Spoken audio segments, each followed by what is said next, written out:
Good evening and welcome to Mountain Bears. We're a few minutes late, but that's because we had a super doc appointment. Super doc appointments are highly important.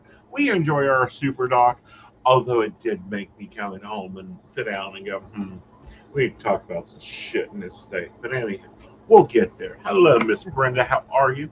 Of course, sitting in my co-host seat tonight is the techie with a gnosis, Techy Joe. How are you, darling? I'm doing pretty well. How are you? Evil and bitchy is normal. Which I'm sorry, I'm going to own that word for a little while because, of course, me and Mama Knight got into it. Oh, well, there is that. You know. Oh, fun. Do I want to know? Oh, it was over the use of the word bitch. She really doesn't understand why I'm like, yeah. You know, I use it. I like it on my car. I like it on my purse. You know, I take empowerment of it. Yeah, because so let me set the scene.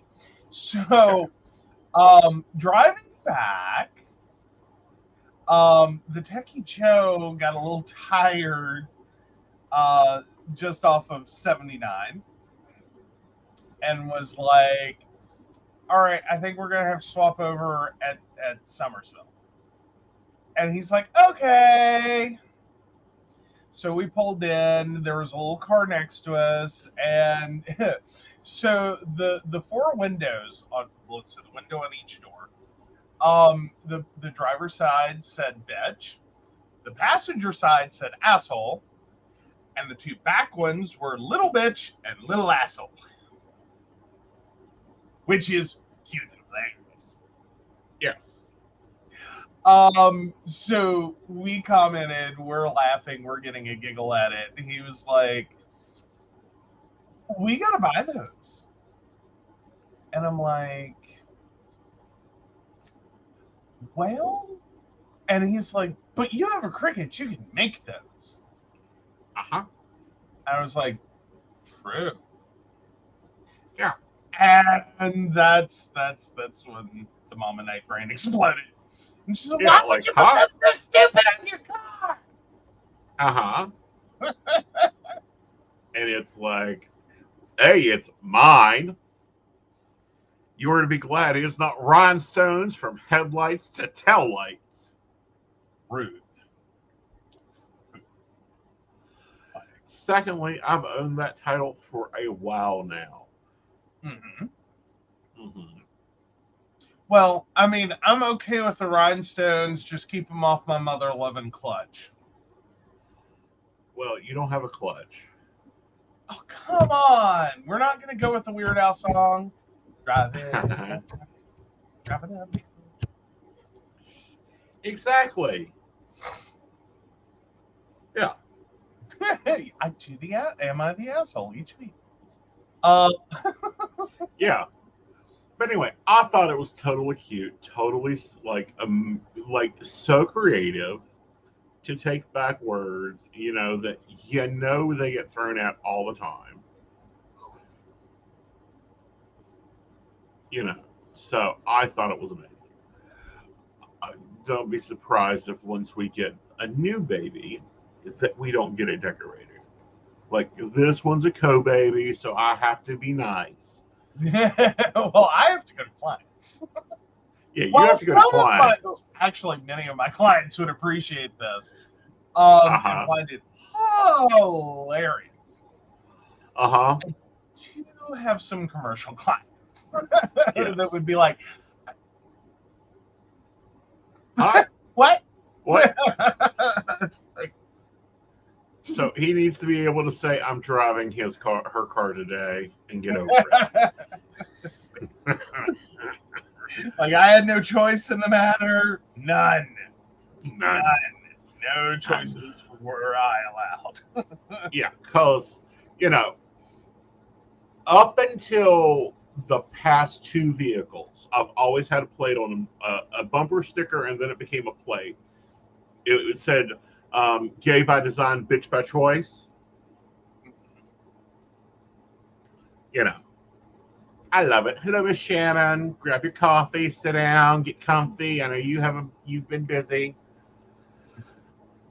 So, while being the passionate side princess, I was sitting there flipping through my Facebook and ran across a few memes. See if I can find the one I saw downloaded because I'm going to show who done it. But I am like, are you serious? Like, are you fucking serious? I don't know what I did today, but I am swelling so bad. I know what you did today. It's not what you done today. It's what you done yesterday. What did I do yesterday? Sorry, guys. I'm having to take off jewelry because it's hurting. Like, seriously. Like,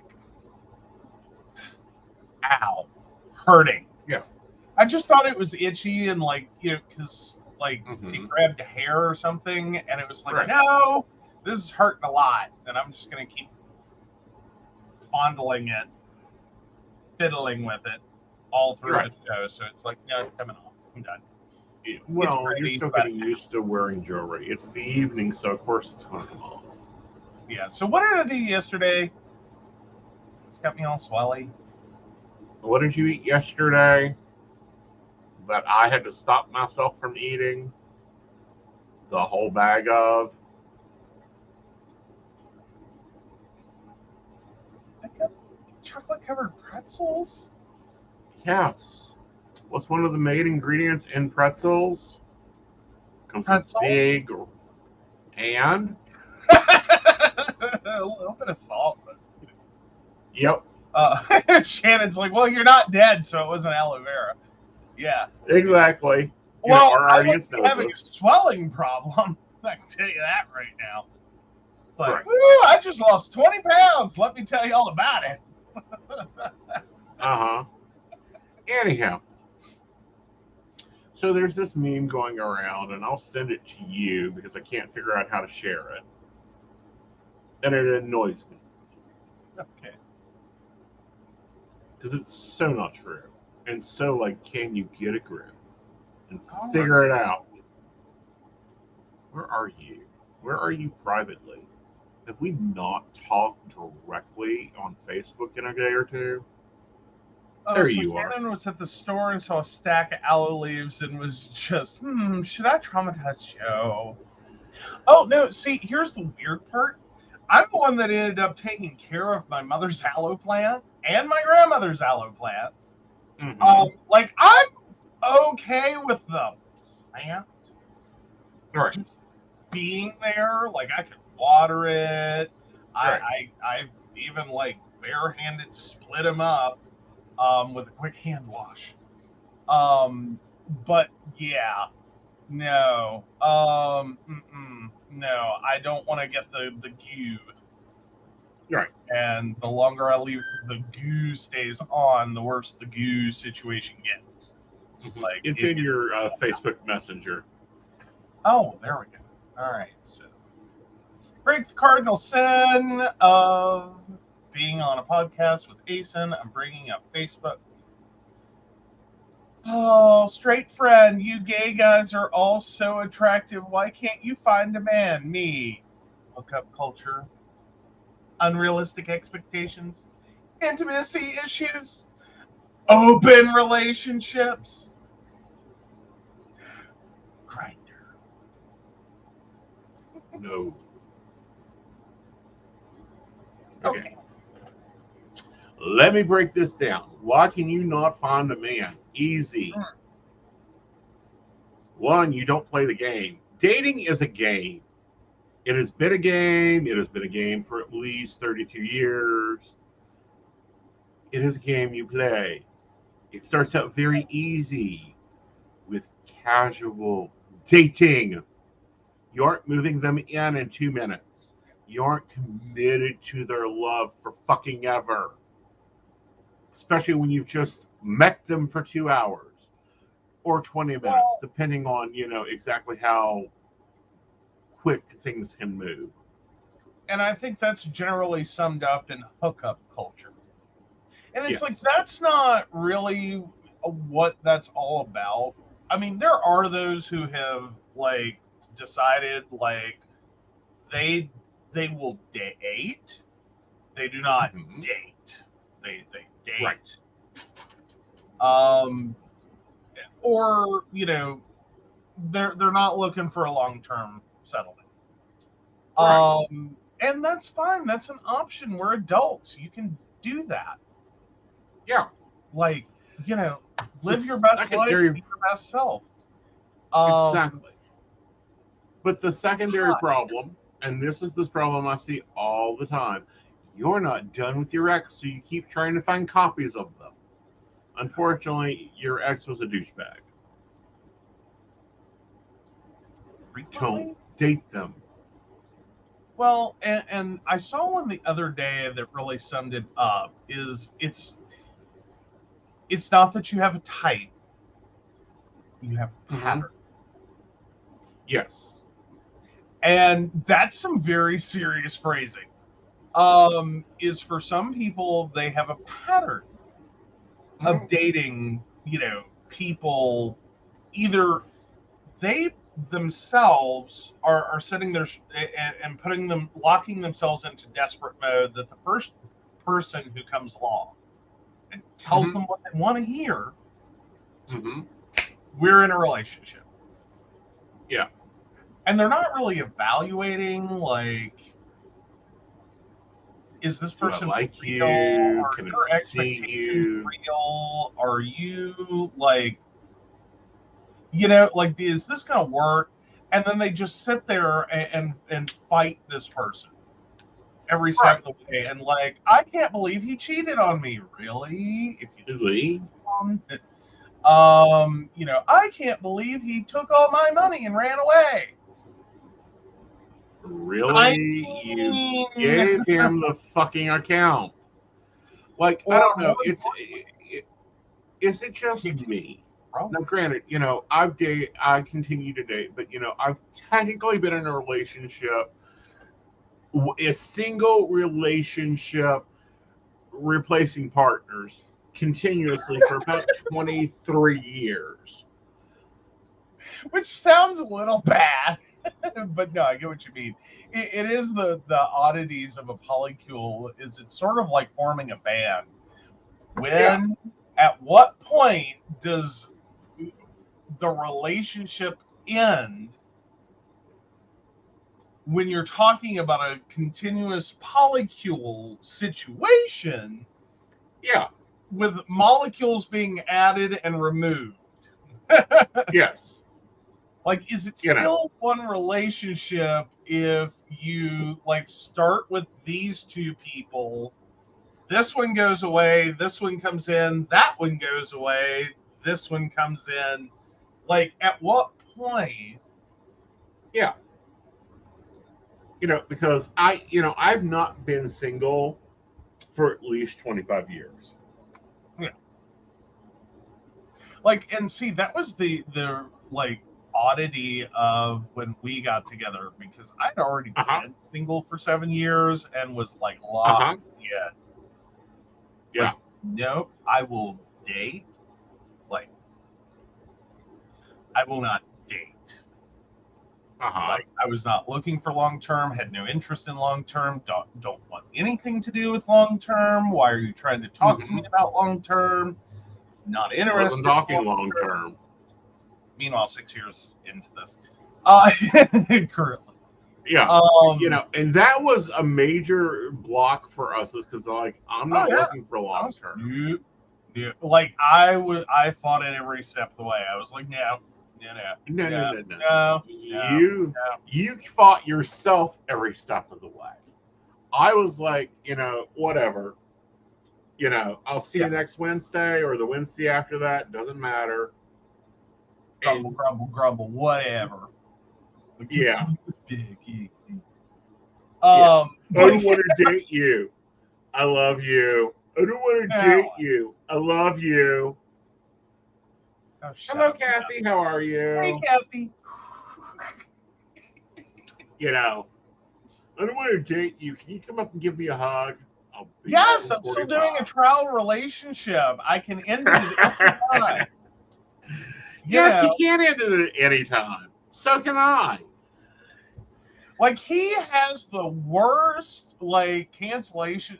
Like really, he's like trying to cancel Netflix. You know what I mean? Like you start the 14-day trial, and then you show up to cancel, and it's like, but are you sure you want to cancel? Like we'll give you 6 months free, and so you're like, okay. And then Oh, you show up mister. in 6 months, and you're like, I think I want to cancel, and it's like, are you sure you want to cancel?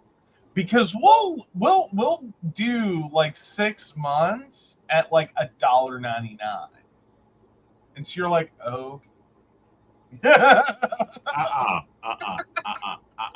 No, no. When we did cancel this, I was like, next. yeah, yeah. Well, and I wasn't even at next. I was just like, okay, like, well, see, that didn't work. And this is, and I was like, this is why I'm single. This is why I'm not doing this. Is I'm not like, I'm just not. And it was like, okay, Yeah. cool. It was like, I'm not like he was. You were mad. Granted, Oh, that's I go mad. Like I stay mad. yeah, but I was just like, okay, well, that didn't work out. See, this is why I'm single. Aeson isn't cheap, Joe. No 6 months for $1.99. Yeah, they don't ever tell you what the taxes are. Taxes, tails, and fee, baby. Taxes, tails, fee. But no, I was just like, yeah, whatever. Pissed off. Fucking asshole. Moving on with my world. Yeah. Yeah. And I was just like, okay, well, this is what it is. And so I was technically fine after we broke up. I was. I really, truly was. And I was just like, okay, well, now I got to figure out what I'm doing next. And yeah, exactly. User fee. But no, I was like, okay, well, I got to figure out what my plan is and all this and da da da. And meanwhile, I'm still in Princeton. The house is, we haven't gotten to the point of selling the house yet, and we're still going through stuff, and it anyway, it was a mess. Because it was a messy time in like my life and like with everything going on. And so we had been broken up for what, like 2 weeks? No, like 6 months. No, we weren't. No, we weren't split up that long. Dear, you I think missed all Beltane and Summer Solstice. well, it's only like 2 months. Beltane's in May. Is May 1st. Right. And summer solstice is June 21st or 22nd. Yeah, so I'm saying that's only like 2 months. 2 to 3 months. We got back together, I think, either right before or right after my birthday, one of the two. No, we got right back together before you left for Mexico. No, after I got back from Mexico, which still, I was back before my birthday. Because that was in June. Yeah, that was in June. Yeah, I went to Mexico.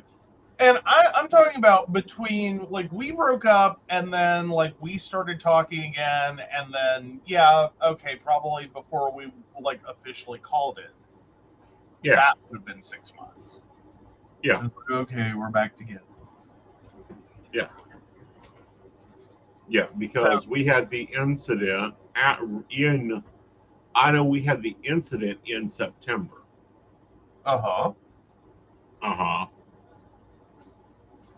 No. Yes. Okay. But anywho. Yeah, that's when you got reprogrammed on what relationships were. And also how I have grace. Okay, what now? I said that's when you got reprogrammed on what relationships were and that I have grace. Oh, He left the state um, living. do what? Oh, he left the state living. Yeah, one of the few living exes of Aeson Knight. Um,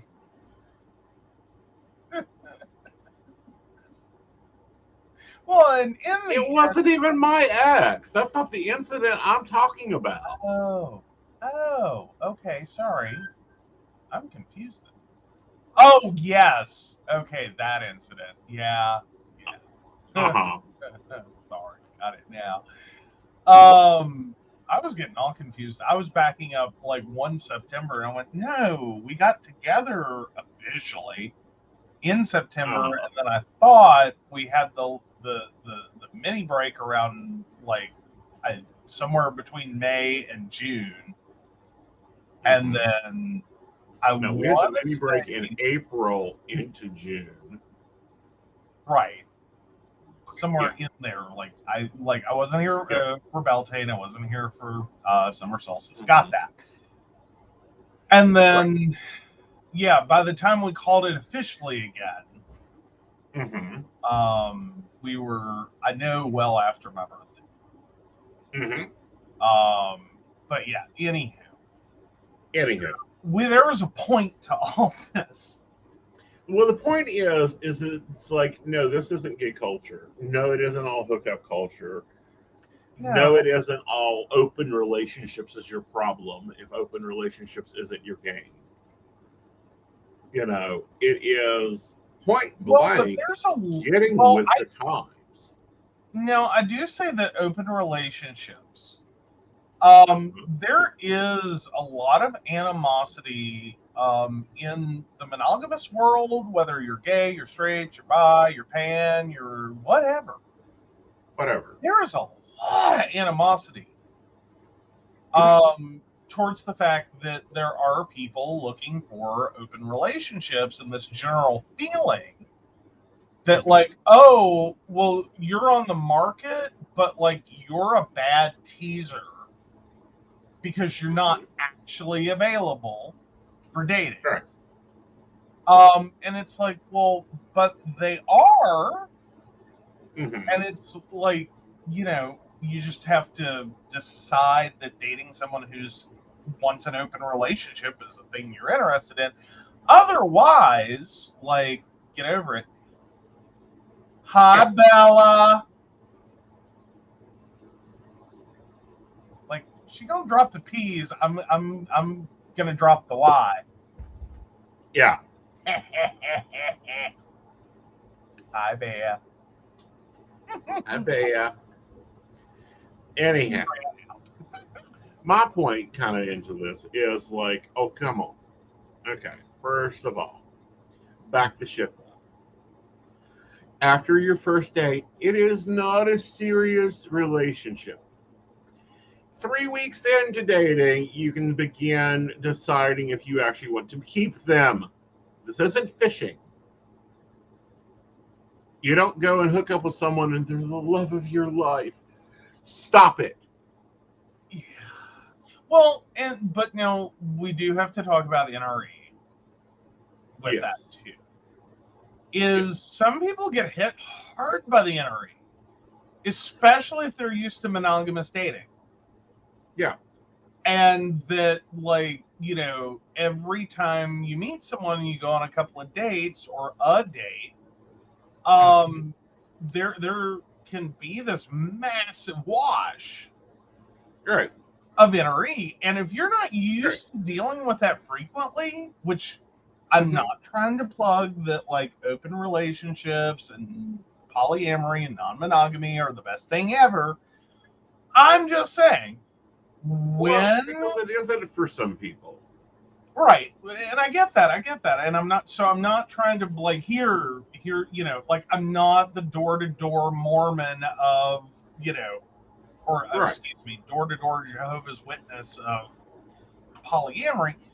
But Right. I will say there is the advantage Hmm. that when you are in open relationships and or you are, non-monogamous, and or you're in polyamory, you deal with NRE enough that like you understand the difference between, oh my God, love at first sight, and this is a new relationship. I'm overcome with a wellspring of emotion, and maybe right now this is sort of like, taking a new medication, and I shouldn't make major life decisions.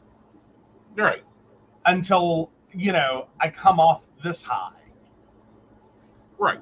And the other part of that, and the part that also makes me want to like scream and bite people, is this idea that people get entrapped in. That as soon as you start talking to someone, that they're going to communicate the same as you do. Right. Like, sorry, no, you're bringing my phone 15 times in a day. Honey child, you're going to get blocked quickly. It's like I don't play that. Well, and I'm on the other side a little bit, because it's like, yeah, you can blow up my phone, but I'm still only going to talk to you when I'm available. Right. Like, that's it. Like, I have my phone for my convenience, not yours. Mm-hmm. This is not a leash. No. Like, it's not. It's like today. Like, just to put this in perspective, and like this goes for all humanity. It's my phone. It's for my convenience. Mm-hmm. Like, so, like today we were on the road. Mm-hmm. I'm operating a car most of today. Now, did I check my phone and reply to people when we were sitting and waiting bored in the doctor's office waiting room? Yes, I did. Yep. Did I briefly glance at my phone while we were, at the restaurant having dinner? Or, lunch, late lunch? Yes, I did. Have I done much more than take a cursory "is the world ended" before we went to air? Yes, I did. But other than that, it's like, yeah, it's been dinging all damn day long. I don't know what half of those were. Some of those were messages you were part of, and some of them was you. Yeah. Because when I'm the passenger side princess, I'm like reading shit and finding shit, which gets me to another point that we'll talk about in a minute. Remind me I'm headed there. And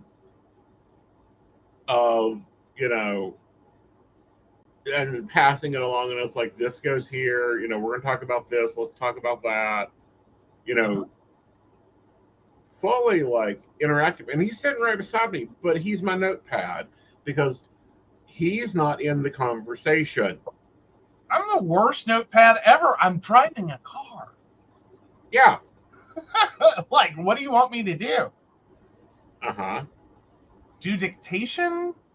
Should I have a little steno book? Well, just see the problem here. I'm trying to do this. Do this. Right. But no. What I'm saying is, like, our Messenger, our Slacks, or whatever, it is, I post art, I drop articles in there, I drop things in there. Yeah. Let's call that like when you put something up to keep it safe. Yeah. It's like some of the articles I read today, we're going to be talking about tonight. Other thoughts and ideas, like need to print September's planner, need to reprint September's planner. Maybe we should look at doing this. Like, it's a conversation, but you're not in it, even though you're in the Messenger, because I know that he's going to review it 4 or 5 hours later. And that's been the standard in our relationship. Like, we don't require each other to communicate back the immediate time. No. Well, though I will say that was part of what started the breakup, but that's another story. That's because of your words. I'll talk to you in the morning. Okay. In the morning. It was bad day. Yeah. But anyway, But anyway, that was your father's fault. it was all Dad's fault. From the grave, my father created a relationship problem. Yes. Anyhow. Anyway, so he's not been on his phone all day. He's got like 40 things that I've covered while I was in the car. And I'm going, yeah, I'll check it later. Like, because Yeah. most of it he sends and is like, that's me. That's me. Yeah. That's me. Yep. Also Right. me. Like, ding. Oh, it wasn't me. Or I'll handle that now. You can read it later. Take a note of it later. Whatever. Because I'm in a lot of group chats. Mm-hmm. So anyhow, back to my point. Dating really has a pattern and a schedule to it. It really starts out where you start.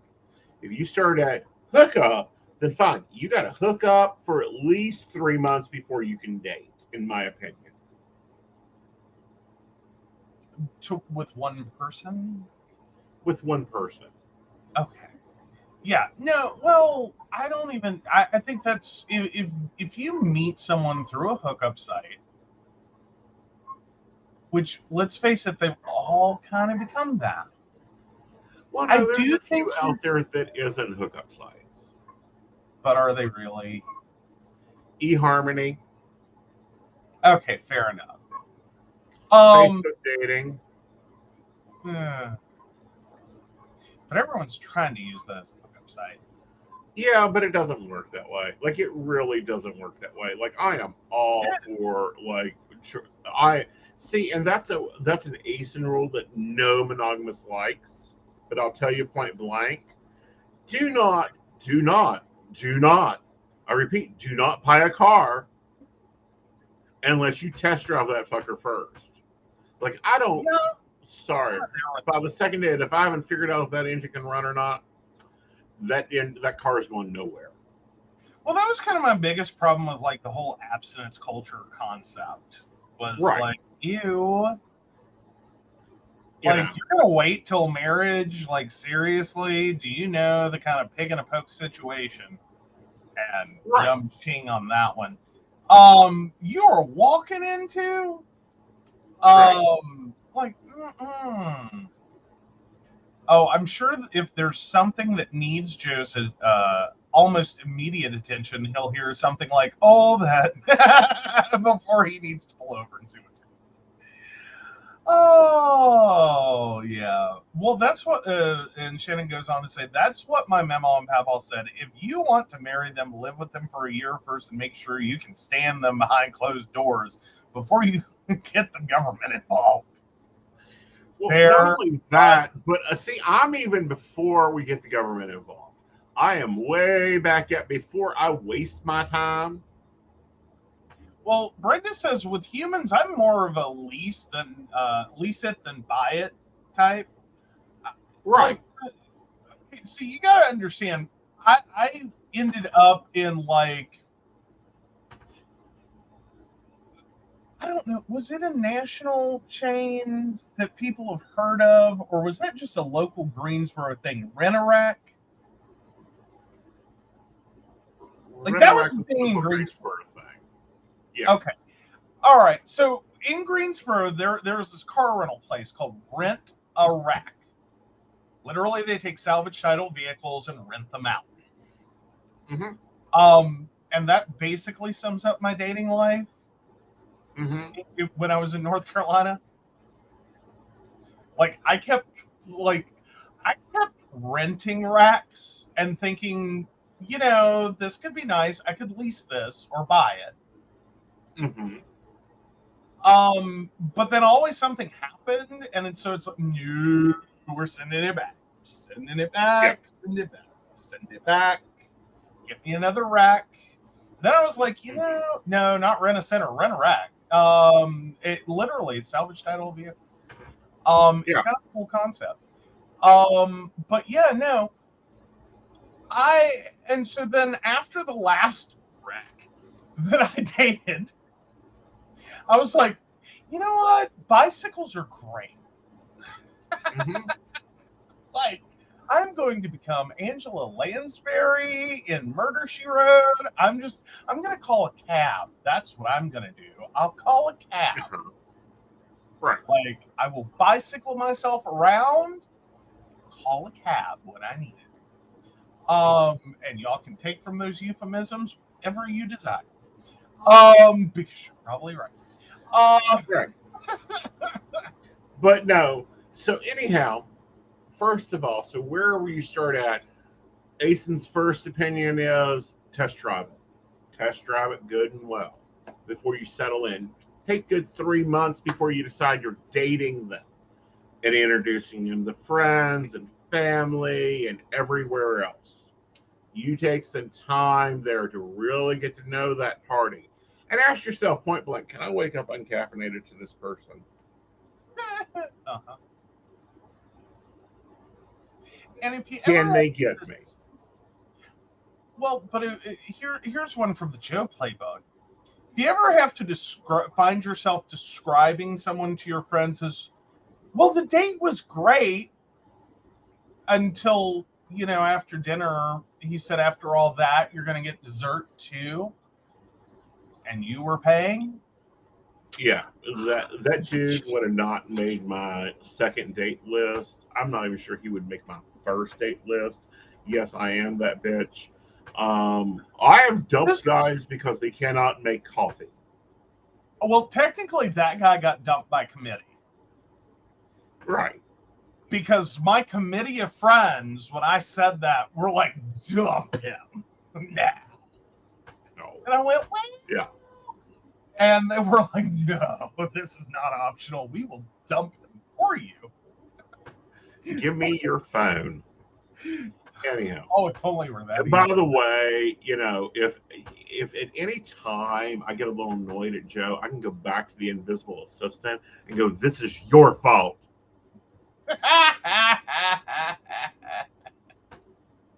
True. He is the damn it Steve, isn't he? Yes, he is when it comes to you. So anyhow, first of all, so you got through the 3 months of trying it on, trial period, renting it, making sure that it is. Then you make the decisions if you're keeping it or not. Yeah. Good life plans. Good. Then you start making plans to train it, i.e., don't talk to me before coffee.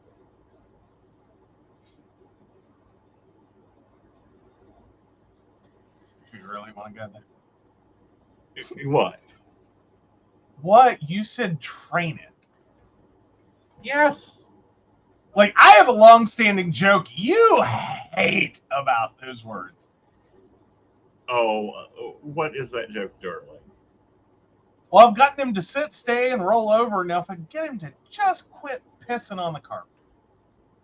True. And I don't hate that joke. Oh, you do when I tell it all the time. I do when you continually tell it to the same person. Okay. It's like you've done that line, get a new line. Well, usually it's because it'll be one person over and over. Which, by the way, I hate the idea that people have that, like, they're saying some compliment when they're like, "You've trained him well," Mm-hmm. and that's usually when I keep bringing that one out. Yeah. Keep going, he's really well trained, and it's like, he is not a fucking cocker spaniel. No. Like, that's really where my reaction is. Like, yeah, I know. I got him to sit and stay and roll over, and I can just get him to quit pissing on the carpet. Right. Like, yeah, no, like, you're not a cocker spaniel. That's not how that works. Yeah. Furthermore, training me, excuse me, have you met me longer than 5 minutes? Sit, stay, roll over was an accomplishment. Well, get you a streamy for that one, because one, I normally don't stay anywhere set. Well, that's a problem most of the time. See, this is why I could never figure out why you had a problem with that one, because it's like, really? Yeah. No, he is not trainable. No. I am rebelliable, because I think the times you've told me do not, I was like, watch me. Well, basically, you know how there's always this white girl who like rescues a feral cat that like claws her to shreds, and she's like, I have to love her because no one else would. Sometimes it's like that. Where's my phone?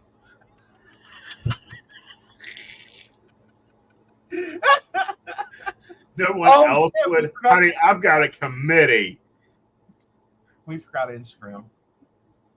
We did, and okay, we're going to get the Instagram when we get the Instagram. Okay, like I've got enough balls in my court that'll be going to the project board for next week. But anyhow,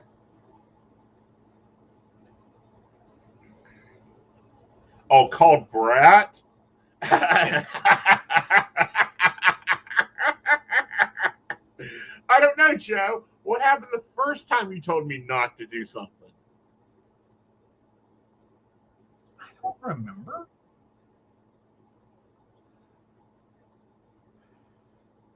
The gas company owes me a replacement. Oh, yeah. Planting the trees. I was literally about to say, was it planting the trees? And I was like, no, it had to have been something else. Like, that was the first time? Mm-hmm. Wow. Yeah. How'd that work out for you? There's a tree exactly where he wanted to plant it. Yeah.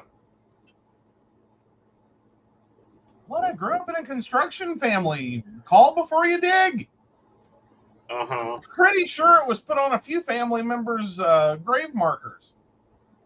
Well, it probably was, but here's the problem with that. I know where the damn lawns are better than they do. Well, fair enough. Like, but it's ingrained. Like I understand it's ingrained. You know, there's a lot of bad programming in there ingrained. Been looking for the reset button for a while now.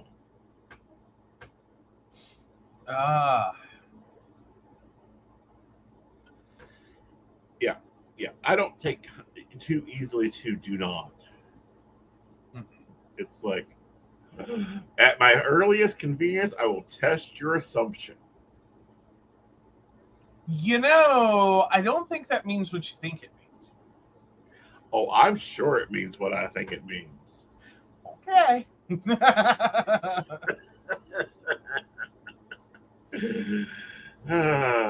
Anyhow, so there's that. Then there's this, and this has been going on for about 20 goddamn years. Actually, let's go back even farther. It's a leftover bad impression to the Merrill Lynchian society that gay life and straight life should look the same. No, it shouldn't. Yeah, no, heteronormativity, really, why? Have you looked at heterosexual couples recently? Yeah. And what's idealized? Let's just focus on that. Yeah. What on the idealized heterosexual couple? And like this whole gambit of stuff. It's a trap. Right. It is a really government tax friendly trap. Well, tax friendly, tax committed, tax united, tax enforced, tracking behavioral trap. Well, and then it becomes societally acceptable to sit here and effectively have grown adults telling on other grown adults. Yeah. Like, that's heteronormativity. Do you know what your wife was doing? That's an acceptable phrase. I know. Like, excuse me? What? Like, no, I don't. Don't care I to. find it hilarious. She had good decision. Or made the decision they made. Yeah, I find it hilarious. I do. I really do.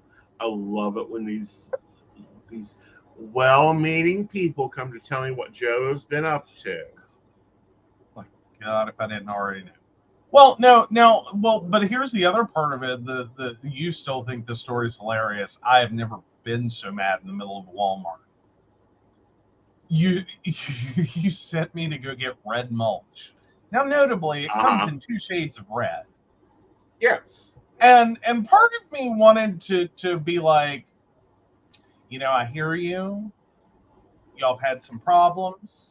A lot of people got sent to go buy more, picked up the wrong one. You're really trying to watch out for people. But at the point in which I have to make a phone call in the middle of a Walmart so that a Walmart associate will sell me mulch, so because I have to quote unquote check with my wife to make sure it's the right color, and she ain't budget to bring this thing. What color mulch are we using? Red. Yes, we are using Brick House Red. Yes. You had the bag in the car. Yes. You should have took it and said, "See, she even sent me with it." But anyway, it was just a moment. It was like, I'm buying mulch, so. But there wasn't even a question. There was this heteronormative assumption that I'm not buying mulch of my own volition. Right. Which was true. I was not, you know what I mean? Like, I do not. You were too clean. Like, it was not a situation where I chose the mulch and I'm the one spreading the mulch. I'm mulching. I have full control over this. There are no other people involved. So that was true. But at the same time, it's like the assumption's there. Yes. And I'm like, I'm at a Walmart where I have just been instructed to quote unquote call my wife and verify the color of mulch. Can you please verify the color of mulch? Thank you. Yeah.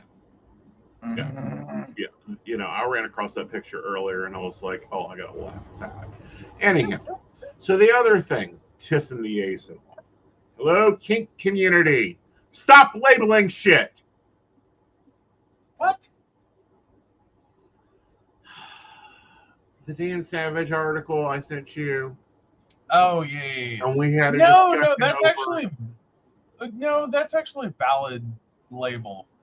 There. I know that's a valid label. So then I go over to another yapper group that I'm in, and I'm reading this, and I'm like, "Are you shitting me? Are you shitting me that boxer briefs is now been fetished?" You heard me right. Mormon boxer briefs are now a fetish. What? Walmart's is selling fetish materials now? Give me a break, people. Is it the hope maybe if it's all a fetish, they'll just relent and be like, here's your wide-ranging assortment. We don't care anymore. We're now going to create an adults-only section of Walmart with the personal massagers. Found in the family planning aisle, and the underwear. That's what we're doing. We're just going to create an adults only section. You have to be 18 or older to enter. Like, we're done now. Yeah. Like, and then I don't know, some 14-year-old to go and sue for discrimination. But anyhow, my point being, are you serious?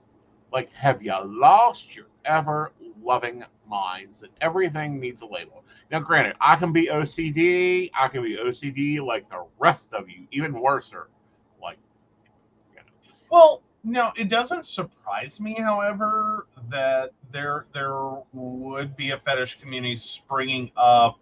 And what we're talking about are the boxer briefs that are basically like the knee length Yeah. boxer brief. So yeah, the basically compression shorts, but not. Right. Doesn't surprise me. Strangely, like the underwear fetish community is an odd place. Well, the underwear fetish community is an odd place. It can be a very complicated odd place to understand and all that, and I get that. But everything doesn't need a label. We don't need to keep breaking it down by fucking categories. Anyhow. Well, but for communication, it's helpful. Well, it is helpful. Like, what are you into? I'm into underwear. Oh, that's a wide open community. See, Yeah. I thought, Uh-huh. and like Joe will share a little. I thought that was a very narrow community. I really did. I thought we were talking about like entirely the that, you know, because you got to go back a ways because Walmart ain't carried this in a while. But like when you were in department stores and everywhere else, and they had like the fashion briefs and the little fashion bikinis and all that for men. I thought that's what the male underwear community was all about. Oh no. No. Because I had to go off and date someone who was part of the underwear fetish community for just a hot minute. And I quickly found out their thing, what set them off, were Y fronts. No. At plain white Y front underwear. Which, before you think you know what that is, it isn't what you think it is. Or maybe it wasn't the Y front. It was something. It was a weird design. But it's otherwise plain white underwear. Right. That's it. But that just to them. And I'm sitting here going, this is the most boring underwear I have ever seen. How? Why? How? Who hurt you? Right. And that would have been my question to them. Who hurt you? Yeah. See, that would have been my first statement to him is who hurt you, and let's take you for an actual style definitional plan here. Because really, something ain't right, honey. Like, can we talk about your fetish? Like, I feel like you're missing out. Well, like you're missing out on a lot out there, and you know, I get like Facebook and TikTok and every freaking where else, the kink community is trying to come out bold and proud and show this shit. But it's like, do it right or don't do it at all. Like, let's make this correct. Let's, actually truly represent. Let's truly give focus. Let's truly explore and express. Don't be pulling bullshit. Like, if you're done with looking and you go, you have lost your fucking mind, don't be doing it on TikTok. Don't be putting people's lives in danger with a cinnamon fetish. Oh, you. Now Shannon's talking about something, and I know exactly what she's talking about, I think. Okay. Yeah, and it is. So Shannon found out something interesting about the underwear industry. Her husband was always complaining about how he hated the fit on all the underwear he tried. And basically every time they tried, he went back to Mexico, and it's like, oh my God, the underwear fits. Apparently and you are correct, apparently mass-produced in the States are geared towards mid to tall skinny to mid-waist, not shorter, more muscular physiques. Mexico gears towards shorter muscular builds. Right. Each there, and this occurs globally. It's not just about the states. It's based on the market. And what the general like average dimensions of people are in that market. It's why you'll also find like if you order like clothing off Wish, I don't like underwear, you order pants, you order dresses, you order shirts, whatever it is, you're gonna have fit problems. Because internationally we do tend to have some differentiation in build. And so there is kind of there is flat out a differentiation in how those garments are styled and cut, and what the sizings are. Because it doesn't make a lot of sense in certain markets to have certain sizes or certain cuts. And so you end up with, it's a global marketplace. There is no standard. It's all different. Small, medium, and large are the most obscure measurements ever. Because it's all codependent upon, all right, but who are we dealing with? Like, who are these people? Now, Shannon brings up a second point that I want to address. And it's the, sizes are not actual sizes. And, they gear it smaller to make people want to lose weight and all this other, shall we say, shenanigans, or is that bullshit? It's not just the Asian market. Like, it happens a lot in the Asian market. I don't necessarily think it's on purpose to shame larger people exactly. As much as it is as a community, their definition of small, medium, and large is talking about a whole different group of people. Well, it's like if I order from Europe, I have to watch my sizing. And then Mexico, I'm going to start looking into. Well, now fashion companies, Shannon. Now that is true for fashion companies. Like if you're talking about like Andrew Christensen or Dior or whatever, they literally do shame people with their sizing.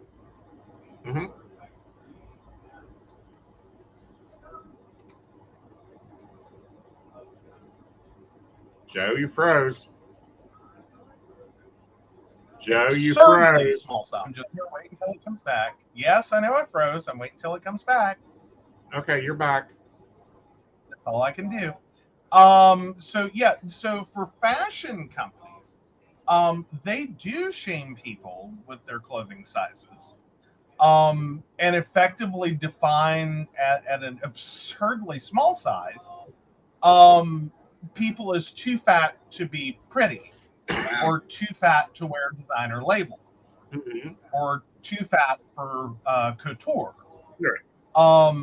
which is stupid. But okay, fine. You're a designer. You think you know what your aesthetic is and who you're designing clothes for. And we've seen this with whole stores. Forever 21, Forever I Can Never Go In. Many people I know can never go in. There's no point. What are you going to buy there? A keychain, a bag, a water bottle. Well, not even a belt. Socks, maybe. Maybe.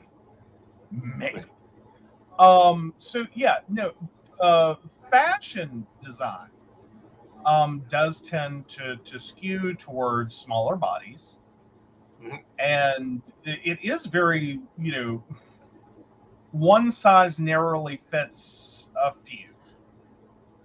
And there is a status symbol within the status symbol. Not only are you wearing a status symbol luxury brand, you are also declaring to the world you are narrowly between this size and this size. There's a whole spectrum of sizes, but you are narrowly here to even get it on. And then there is some, and this is probably the worst of the worst kept secrets. There's also hatred for people that can actually wear the clothing that quote unquote shouldn't. Right. Within those fashion brands, because you do run into people that are shorter and smaller build. And even though they have larger bodies, as in for their height and build, they are technically overweight. They are still also technically within that narrow band. Right. So they're very, very short and they're very, very small framed. And so the fact that they are larger in terms of weight, they are still able to uncomfortably sometimes cram themselves into a luxury brand. Right. So they get some of the advantages of the status, but not all of the perks and exclusives. Right. And fashion design hates them. Well, I feel like it's more than hates them, they use them. Mm-hmm. Because, oh yeah, we're exclusive. See, we have a size 37. Yeah, your waist is a size 37. Your leg cut is fucking 26 inches. Or 12 inches or whatever. Like, there's no way one part of the body fits the other. Right. And some of that is fashion design sizing. Mm-hmm. And literally is meant to combat people they don't want wearing their clothes. Some of it is also an unfortunate disconnect between your body and design sizing. Right. Because again, they're all doing this on mass scale. So they're hitting the averages. That if you have and I run into this, and it's kind of annoying as hell. Women's clothing, I will say, has made some inroads. I'm not saying it's perfect. By no means is it perfect. But we have seen brands come out with women's clothes that is building for more shapes of women. And understanding that just because you have an X size waist does not mean you have X size thighs or Y size thighs. Men's clothing, we're not there yet. No. We're not going to be there for a long time. Because there is, and again, as I was saying, like I run into this. Like my waist would make you presume some things about like my butt size and my thigh size and my hip size and all of that sizing. That is not. Right. So I have to be very, very careful and sometimes weigh out the pros and cons of having a comfortable waist fit versus, as I affectionately call it, diaper ass. Because if I find pants that very comfortably fit my waist and like, I can breathe and they're very comfortable, I get diaper butt. Because I just have random gathered fabric that has nowhere to go because the butt they designed this for, the hip size and the thigh size they designed this pair of pants for at this waist, that does not define my body. Well, and see, I get and I have it with other clothes. Jeans, especially. Dress pants, especially. T-shirts, especially. Like, God, my body was built for tailor head-man clothes. A lot of us were. Yeah. Like, there's a lot of range. And this is the problem with mass-created fashion clothing. Or mass-created clothing. Let's not even call it fashion clothing. Just clothing. Cover my naked butt. Clothing. It hits averages. Yeah. It's a lot of assumptions. Right. And really is a burlap sack. Well, it is in a way, but it's the other way of this, and the other way that I deal with it is when I find a brand that's cut for me, I'll buy 30 of them. Because it may not be the same the next season. Example of the Reeboks we bought. Mm-hmm. We bought 3 packs of them because next spring it may not be the same cut. Same freaking size on the box, not the same cut. Right. There is that. There's also now there is a little hope. I have noticed that some companies tend to design for the same averages. Like they're not all designing for the same averages, even it'll drive you crazy. But I have noticed that some companies are very consistent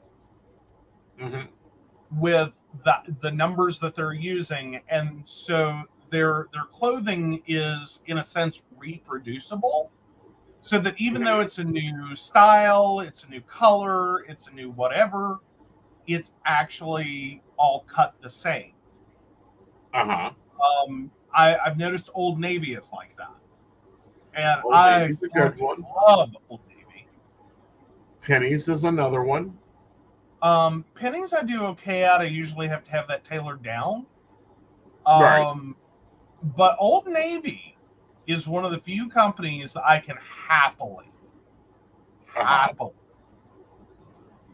sight unseen, order it on a website, select my size, order it. It works. I've very rarely gotten anything from them that I've done that was a mistake. Yeah. But no, consistently, like I can just order it, just buy it, don't even have to try it on, don't care, it's gonna fit. I know it's gonna fit because I've been doing this for a good 2 decades. Right. They are very consistent in the numbers they're using, and what, if this is I'll go ahead and give my numbers out. If this is a 46-inch waist, if this is a 44-inch waist, if this is a 48-inch waist, this I can tell you right now, if I'm a 48-inch waist at that time, it's going to fit, and it's going to look good. Right. And it does normally. For me, it's like Reebok, Nike, JCPenney's, Georgia's, and then God, what is that uniform company? Dickies. Yeah. Yeah, that's where you have your best luck at. Like, and that's what those are the companies cutting for you. For me, honestly, Old Navy is about the only one I found. I wish. I know one. Do what now? Big and Tall cuts for you. You look amazing in their clothes. What? Big and Tall, the catalog mom orders out of. Yeah, I don't like their clothes though, is what I'm finding. Is their materials are way heavy. Yeah. Well, she orders out of the winter catalog. Yeah, like we've got to get some other stuff from their catalog. Like I'm there. Yeah. But no, I got derailed. Anyway, it's gone now. Anyway. Where are we? So anyhow, let's jump into our news articles. Let's start with West Virginia Fire Department has been decertified. This is troublesome. This is out of WTRF. Yeah, WTRF. Yep. So, a local West Virginia volunteer fire department has been decertified. Officials say the West Virginia Fire Commission has concluded their meeting and voted to decertify Bethany Pike VFD. The next step in the process is for the West Virginia State Fire Marshal's attorney to start the paperwork. Once completed, they will receive final decertification notice. What decertification means is that Bethany Pike VFD cannot respond to any calls. Officials say Bethany Pike VFD was recently warned that they would be decertified if they didn't comply with the Fire Commission. Officials say the McKinleyville VFD has been taking over the calls for Bethany Pike VFD. Bethany Pike VFD can be recertified, but officials say it will be a long process. So why were they decertified? their equipment and they're not training. Ew. Yeah, like they messed it up. So basically, if Bethany Pike BFD shows up, they're not confident. They know that they'll What get there. to properly do. And then once they get there, they may actually make it worse. Right. Potentially, not like a guaranteed, but potentially. Right. They may not know what they're doing and may make a situation worse. Right. Ouch. Yeah. That's got to be tough to hear as a fire department. Right. Like, we prefer you just stay home and let us in. Right. Like, let the professionals take it from here. Right. Yeah, because they're no longer professionals. Oh, well, I hadn't heard of this happening. As in, it's been a while. Well, it does occur from time to time, and it usually is for. And here's the problem in West Virginia that we run into a lot is that we have a lot of very, very, very tiny communities that have shoestrung together some basic local services like a volunteer fire department. And that shoestring is the best they can do. Right. And I appreciate their effort and their intention. Right. But it also, just like this, does create situations where that shoestring is broken. Right. Like, it is not helping anyone. It is not capable of helping anyone. The desire to help people is amazing, and we love and appreciate that. But it really is a situation that it might be safer. Right. As horrible as it sounds, for them to stay home. Right.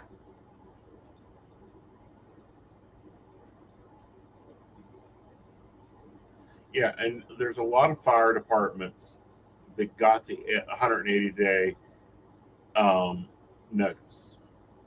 Fort Gay, Ballou, Fallen Bee, Wellsburg, Deliberate, Matewan, War Chief Fire Department, Suit, and Bethany got 180 days notice. Fix your shit.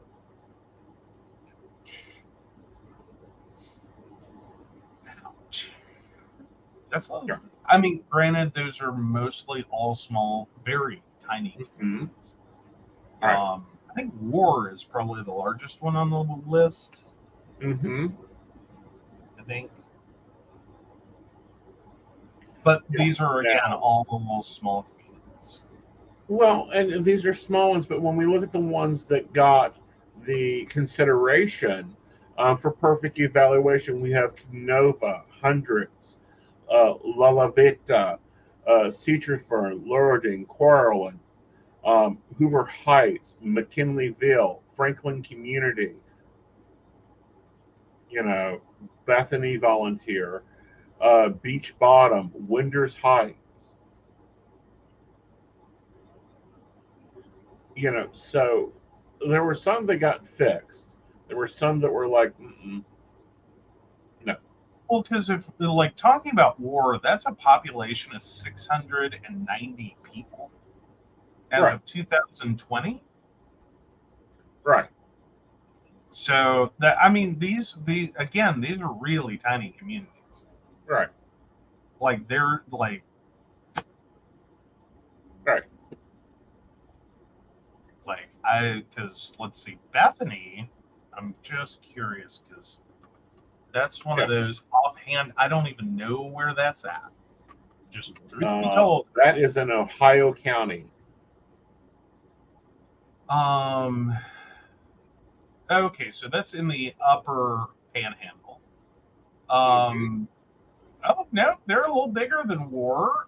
They have a population of 756. Right. Well, Keener Daniel pled guilty in federal court in April of stealing $150,000 from that department. Oh no. Yeah. Excuse me, I forgot to eat something. Oh no.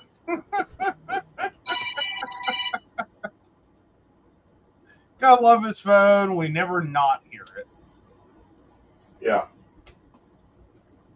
But anyhow, my point being is, if their equipment is falling apart,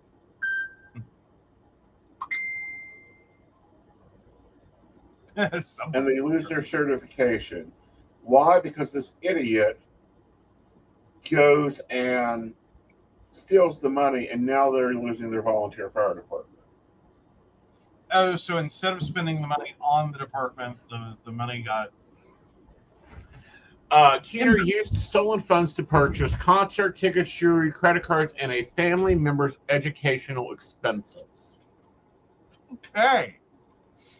So Yeah. not even trying to hide it. Just we Not even stole trying to money. hide it. Yep. Oh. And pled guilty. Yeah. So now this not only comes down on him, it comes down onto everything else. Mm-hmm. Well, and that's common. That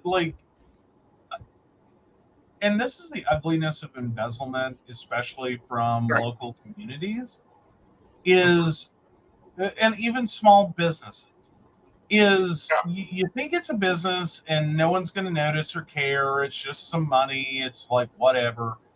No, this has real world ramifications and can completely destroy Right. like elements of a small town. Like Yeah. it can absolutely decimate a small business. It can absolutely shut down like a public service organization like a local volunteer fire department. Because those dollars add up quick. Yeah. Like we're not talking about $10 out of the collection plate here. We're talking about hundreds of thousands of dollars. Well, see, here's the fun part. Shannon brings up a question: why in his assets being seized? Because there probably are, but they're going to go to the federal government. They're not going to be replacing the funds of the fire department. When they forfeit and seize assets, that goes to the government funds. Mm-hmm. Typically. And then you have to fight them to get those turned over to the rightful parties. Yeah, because you always have to pay your fines first, then your restitution. Interesting little tidbit on how financial recovery works in crime. Yeah. Because the first person with their hand out is the government. Like you pay us first, then you pay the people you hurt. Right. Which is so screwed up. Now, in some instances, there is like victims funds that will pay out a small amount of money. Yeah. Not much. It's not a lot. It's usually not a lot. Right. Because part of the fine ends up going into like a victim's fund. Right. But if like the usually like you can court order someone that and assign fault, and that they owe you money. Right. You cannot magically make it appear. Because if he paid for education and concert tickets, and those are consumables. Right. That money's gone. It's not like he bought investment property and they can sell the property to reclaim the money. And typically when you're dealing with someone embezzling, and I don't mean to make light of the amount, but when you're embezzling for like, education and concert tickets, generally an assumption can be made there's not a lot of assets, high value to begin with. So even if they clear all the assets,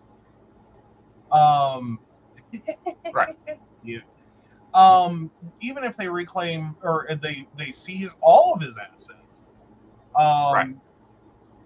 there may not be anything really there. Exactly.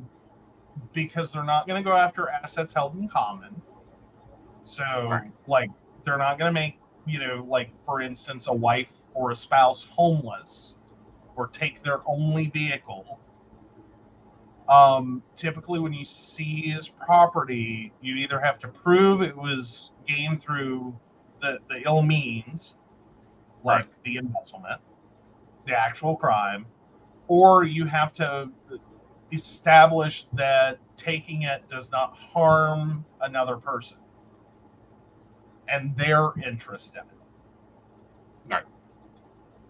If it was not obtained illegally in the first place. Now, if you take $150,000 and you turn around and buy you and your spouse a house, you're going to lose the house. They don't care about the spouse because that's money that came directly from the embezzlement. If they're going to take an asset that you legally bought, they have to first make sure that asset does not harm the spouse if it was legally purchased. Right. And the taxes were paid on it, and the money that the funds used were properly taxed. See, that's why, like, everyone gives, what is her name? EJ.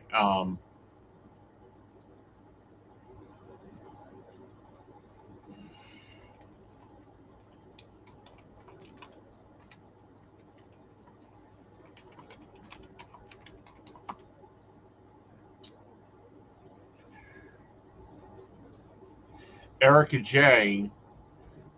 They're giving her down the road because she's fighting every asset seizure, every asset turnover. She's fighting it. Why? Because the IRS is going to turn around after her divorce and go, oh, by the way, while you were married to him, you just blindly signed tax documents. Yeah, you owe us money. Mm-hmm. So that's why she fought for the earrings. That's why she fought for the house. That's why she's fought every little piece. It isn't because she doesn't feel bad for the victims. It's going, yeah, I got to pay them also. Mm-hmm. Like, once this is all settled, this is going to be my collateral to get out of. Well, an asset forfeiture is an ugly place. Yeah. Like, it is an ugly place to be in. And I, like, honest to God, I don't care what you've done at this point illegally. Asset forfeiture is a nightmare. Yeah. It is the biggest, ugliest piece of, like, law that could be used against someone. That is an endless game of gotcha. Trying to prove that you legally obtained money and then document the trail of the money to the point in which it purchased the thing, and that none of that money, none of it, ever touched a dime that could ever potentially be said to be illegally gained. Also, all of it has to be provable. And legitimate. Like, it has to come from a legitimate income stream. It has to come from a legitimate gift. Like, and trying to back up. And sometimes, we're talking about like 20-year-old assets if you're talking about a house. And to back all the way up to the very, very beginning and then have to establish every single dime that went into that house was legal. Or part of, for her case, it's like part of her attorney, part of his attorney fees. It was just wrote badly, as in wrote out of the customer's account when it was really his fee, and it should have been a check that wrote to him and then he wrote to the jeweler. But anyhow, she lost the earrings, but won the money. Yeah, that's the interesting part. She lost the physical earrings, but won the money from the sale. Okay. Yeah, because she appealed the court's decisions. Why go along with the court's decisions? Like, I will cooperate here. Yeah, like she cooperated, gave up the asset. They went ahead and sold the asset, but Right. then she appealed the taking, and while the asset had already been sold, Right. they were required to give her the money.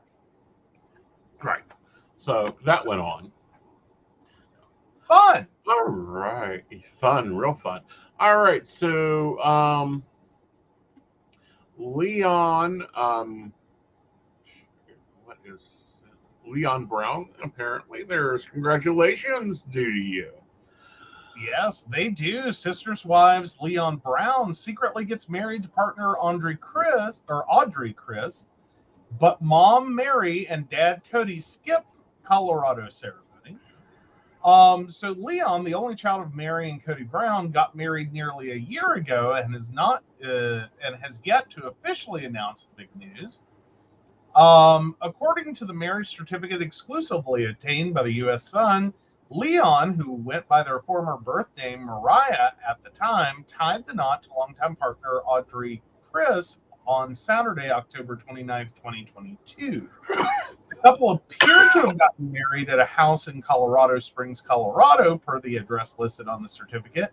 The wedding was self-solemnized, meaning they did not use an officiant or judge, and instead got legally married by an agreement between themselves. On October 19th, 2022, the duo went to the Denver County Clerk's office to apply for a marriage license. The license and the certificate was just officially recorded in the clerk's office on July 6, 2023. The timeline of events is interesting because Logan Brown, the son of Janelle and Cody, got married to fiancée Michelle Petty on October 22nd, 2022, and Leon and Audrey both attended. A bunch of family members were at the Arizona ceremony, including Cody's exes Janelle and her kids, and Christine and her children. Leon, 28, and Audrey, 27, got engaged in January 2019 at the Women's March in Washington, D.C. Aww. They dated for 2 years before getting engaged and had met each other while attending Westminster College. The couple announced they were moving to Denver in June 2022. It's unclear who, if any, from Leon's famous family attended their secret wedding, but the U.S. Sun can confirm Mary and Cody were not present. Mary was in Disneyland in Anaheim, California at the time, having a blast with a pal. On October 29th, she shared a quote from Walt Disney: "Laughter is timeless, imagination has no age, and dreams are forever," and wrote, "A day at Disneyland never disappoints, resting those feet for another full day tomorrow." Cody, who's based in Flagstaff, Arizona, with his now last standing wife, Robin. Oh, God. Oh, it's starting to sound like an episode of Survivor. Also, nuptials, a source confirmed. The insider told the U.S. Sun Cody has not supported Leon's transition. He's very much estranged from them. Although Cody is not active on social media, Mary has been showing support for her child in the last few months. On July 15th, a reality star shared a selfie with Leon and captioned it, "Best part of today, that is all," at Leo in the Mountains. She also commented on one of Leon's recent Instagram posts. Leon told their followers, "Feeling gay, trans, grateful, home. Reminder that trans people cannot be legislated out of existence. We will keep being born, keep living, keep thriving, and finding our joy. Being trans is a gift, one I love very much." Mary responded, "And you are my gift, one I love very much." The U.S. Sun has reached out to Cody and Mary's rep for comment. Right. I don't think you'll get one. Yeah, probably. But no, congratulations. Really wish we had gotten what we had gotten to see with all the rest of them. While I understand you're breaking tradition here, we could at least use some nice pictures. You know, but I gotta have a moment there where I kind of applaud the secret wedding. Like, for someone who ends up having to spend so much of their life in front of a camera. Right. Like, talk about your moment of independence and self-expression to be like, fuck that noise. Well, see, here's my question is, did they do it secretly because they did not want to overshadow Logan's. Because Logan's, we got full pictures. Like, we got all the pictures in People magazine. If you missed them, go check out People. They had them. Okay. So option one is they didn't want to overshadow, and the fact the weddings were so close together. I say it's an option two here, that they're just like, nope. Like, I think the timing was probably, a little off. But I think it was one of those things they knew it wasn't going to matter because they weren't going to be part of the dog and pony show. Right. Which they you know what I mean? Because it's one thing, and I understand, like, a lot of people like the big, splashy, public, in your face, like, here's all the photos, wedding.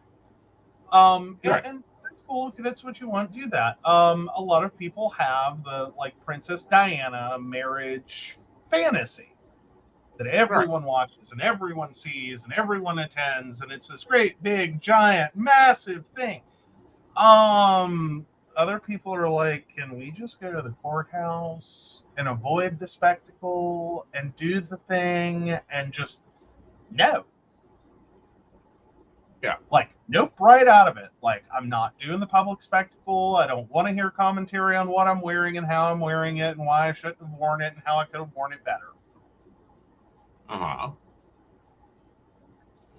Well, I'm just saying, especially for this show that has made such a precedence in general, and that is so fundy orientated, which it is. I'm sorry, it's very fundy orientated. I think it would have been a very bold statement. How do you mean? Meaning to go and, sell the pictures, take the money, buy you a lovely house there, whatever. But to basically, middle finger your father and go, fuck you. They want to see it. I'm proud to do it. Here you go. Here's the suit I wore. Isn't it nice? Okay, see, you say that, but I have a counter argument here. Okay. How much bigger of a giant wagging middle finger is it to find someone you're in love with, go get a marriage certificate, have a very solemn, independent ceremony away from public view that is important to you and is highly respective of, your values and upbringing, while your father, who hasn't talked to you in 2 years, and your parents are having the biggest fucking meltdown in the public eye that is a total slap in the face to plural marriage. Right. And you're over here like, I got this, and I don't need public attention. Thank you. Right. This isn't for you. This is for me. And I think that might be where this is at. Is this like, maybe, in a sense, it's the biggest middle finger one could give, but I don't even think it's intentionally the biggest middle finger someone can give. I don't think that was the intent. I think it's literally, they're over here going, I don't need the spectacle. I don't want the spectacle. It's not about the spectacle. I don't need to be on the cover of 20 magazines and 15 newspapers. Right. I just want to go get married and live my life and be awesome. Well, and I do want to give props, because I know I don't give props to her often, because she isn't my favorite person on the show. But I do want to give props for Mary. It seems like she has come out of her hole in the ground and at least started to embrace her child. There is that. But we do see that even in fundy organizations, even in religious, sects and such that are very anti-gay, trans, you name it. That on an individual level, you do start to see people go, yeah, but that's my kid. Right. Like, you can have whatever views you want, but that's my kid. Like, well, no, it stops at my front door. Right. And see, I would love to see, like, Mary show up at Pride. Like, I'm sorry, I think that would take the steam out of Cody's ass in a heartbeat. And the great big giant Mama Hugs t-shirt. Uh-huh. Yes. Yeah, like, her, Janelle, Christine all go to Pride with Leon in Mama Hug shirts. I think that would be an awesome episode, TLC. I will take my royalty check via PayPal. Well, see, but here's the problem. I don't think you're going to get it. Not with, like, you're good until you brought Leon back into it. And I don't think they're going to do it because I think, like, a lot of the kids of reality television, Leon's like, nope. Like, I will use my notoriety to do things. Right. But I'm not going to sit here and be part of the Dog and Pony show. I'm done. Right. I'm done. I'm done. Right. Like, I didn't consent to this. I didn't agree to this. I didn't want this. This was forced on me. Like, and I didn't have the ability to be like, right. Get me out of it. Right. Because that's fundamentally where these are. Like, oh, hell, help me. The Duggars. Yeah. None of those kids had an option. Like, their parents went off and did this, and I will not ever believe any of those kids had a legitimate option whether or not to go along. They were going along. Right. And see, Jim Bob, it handles his shit a lot differently than Cody did. And I think that's because Cody did not have the power in that household. Like, sorry, we're now seeing who had the real power in the household. It was Janelle. To manage the business side of this.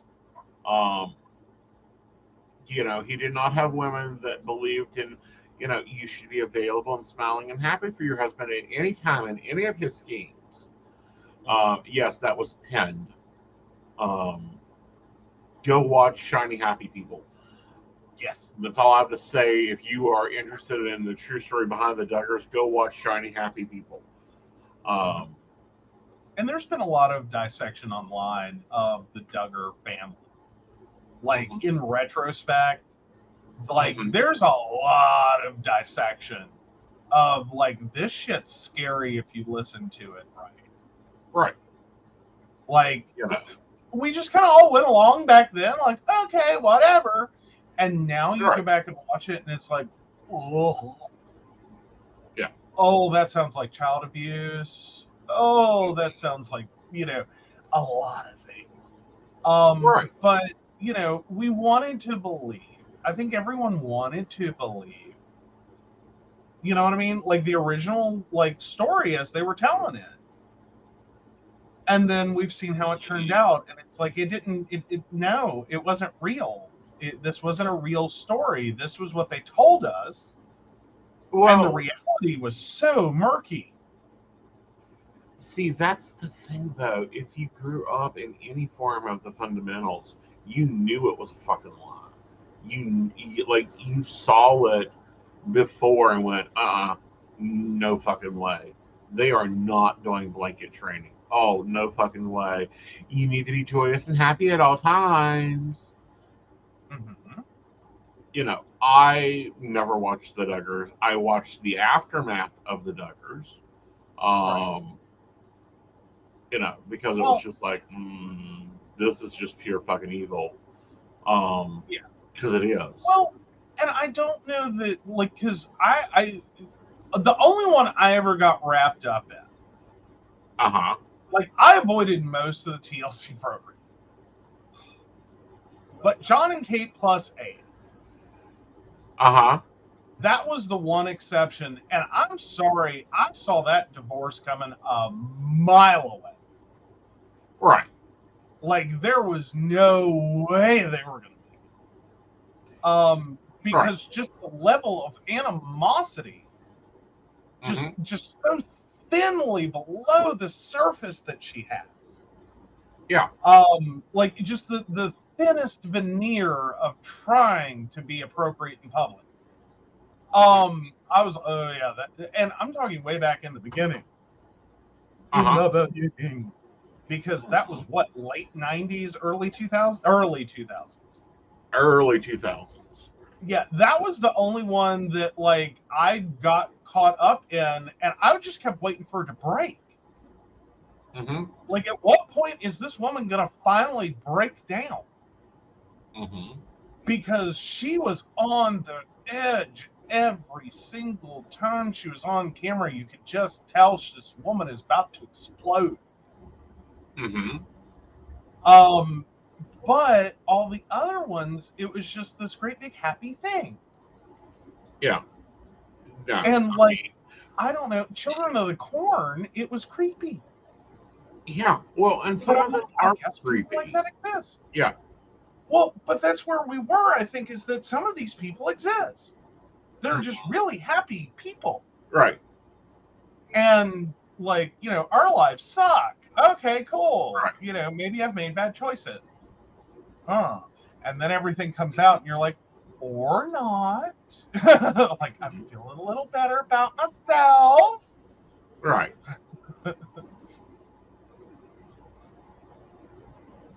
Book about basically deprogramming from that environment and how it affected her life.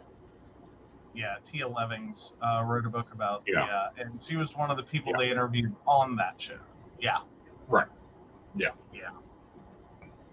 No, there's, and I think that was part of why it looked legit, is because this was programmed.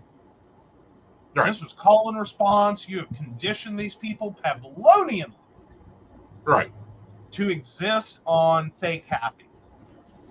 Right. And God and Jesus and the whole ball of wax. See, and that movement in itself has affected so many other things. You know, people don't see it. This is when Aeson normally is like losing his shit over some new age thought. Because it's not new. It's come out of, that. Yeah. It's a better programming model. It's not a new thought. It's just a better programming model. Well, no, it's not even a new thought. It's the same thought. And it's just, it's leftover programming of someone has come out of those movements. What is that? I think it's called Principles of Life. Oh, there's no telling. It just seems to stack in every generation. We have a whole new version, quote unquote, all new and improved. Is what it amounts to. It's the same crap repackaged, and it sounds better this time somehow. And a whole swath of people go running and flocking to it. And then they get there and they do it, and it's like, this is amazing. And then 5 years later, there's it ruined me. It destroyed my life, it destroyed my marriage, it destroyed my relationship with my children. Everyone became a drug addict. It was all horrible. Life Institute is where a lot of the thoughts that we're seeing trickle into the New Age movement comes out of that whole demigod bullshit. And it's like, no, that ain't pagan. That's far from pagan. But it mixes well with love and light. Well, it may mix well with love and light. You know what else? This is an example. Shrimp mixes well with a lot of stuff. But if you leave it out on the counter for too long, it stinks. Yeah. Okay. What was it that if you leave it on what? Shrimp. It mixes well with a lot of things. Yes, but left out on the counter, it starts to stink real quick. So does most seafood. Yes. So but no, and that's the thing, is that a lot of this, there's a desire to believe. Right. And most of these are addressing the same problem, is people that are moderately unhappy for good reasons, are Right. being sold. This is your key to happiness. You just have Right. to do it. Like, Right. it's sort of gets presented every single time like it's the AA of ennui. Right.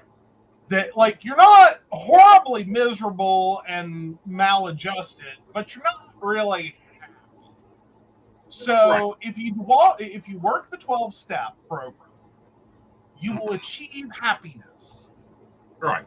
And so, and it's like, well, I'm not really thrilled. I'm not really happy. My life's kind of boring. Like, Right. we're not really doing all that great, but we're not starving Right. either. And that, again, everyone just gloms on and goes, oh, the key to Right. happiness. Yay. Yeah.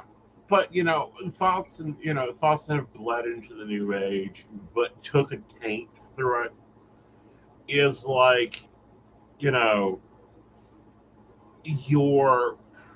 home priestess is always the leader, and then your high priestess of your coven is the leader, and that you have to go to that person.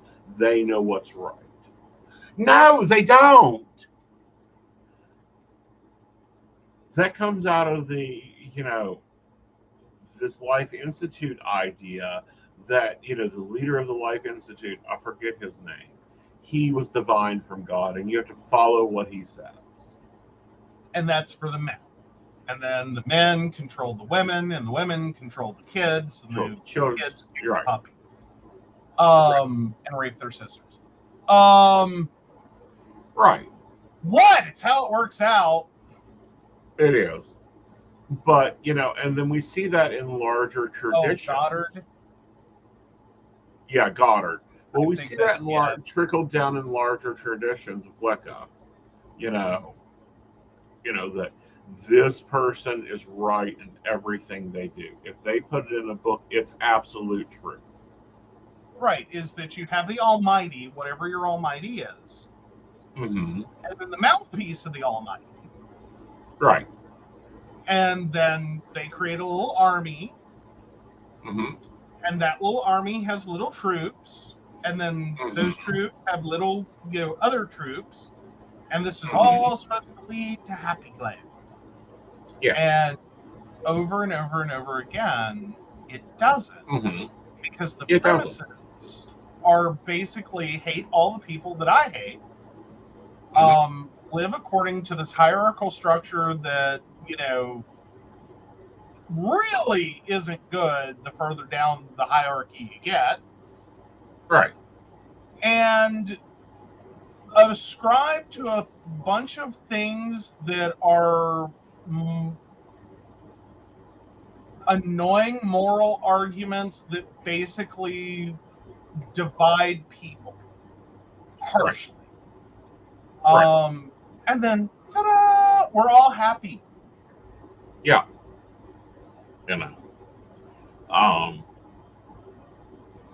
Recently there was an event announced, and I'm like, one, that guest isn't going to show up. If they do, it's a recruiting event, and it's just like, fucking really.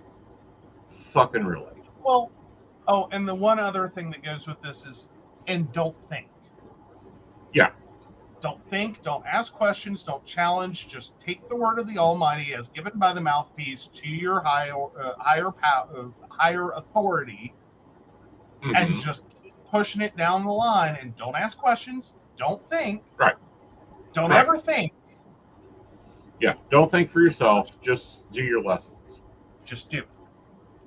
Yeah. You can't ask questions and you're not allowed to think. These are red flags. Yes. Severe ones. Yeah. All right.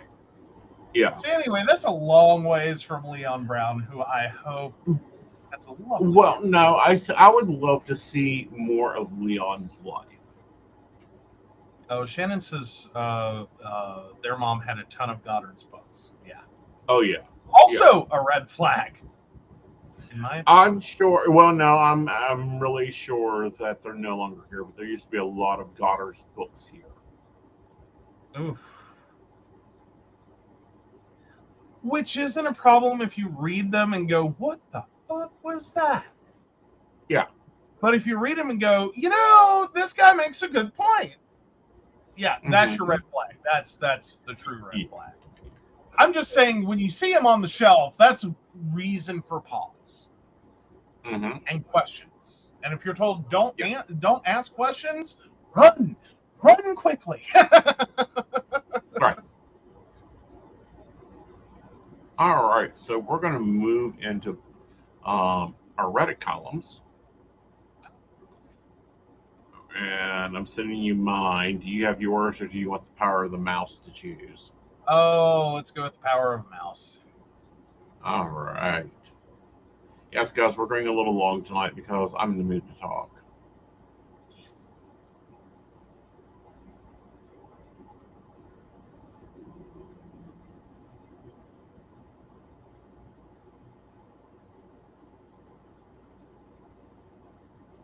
Oh,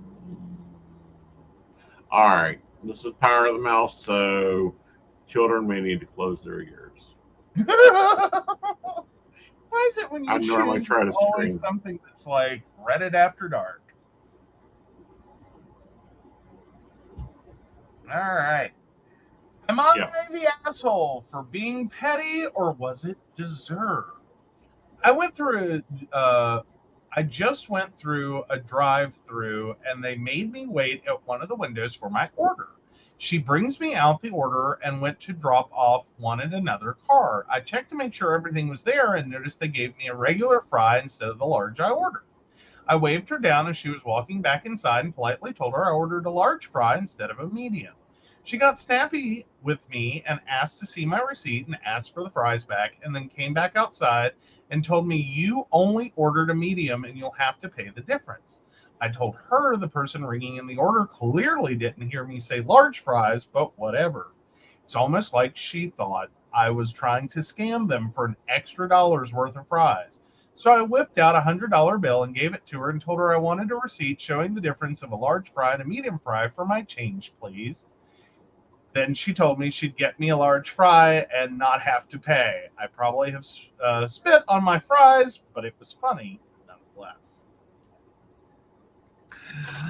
All right.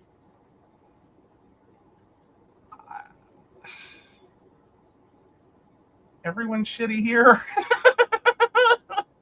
Like, I think the difference between a medium and a large fry is kind of not a thing one need get bent out of shape over.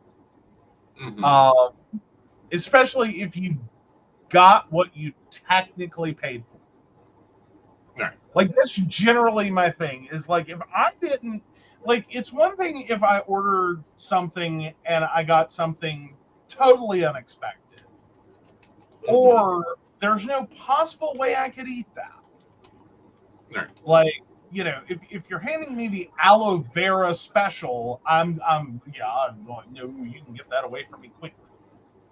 There's no way I said that.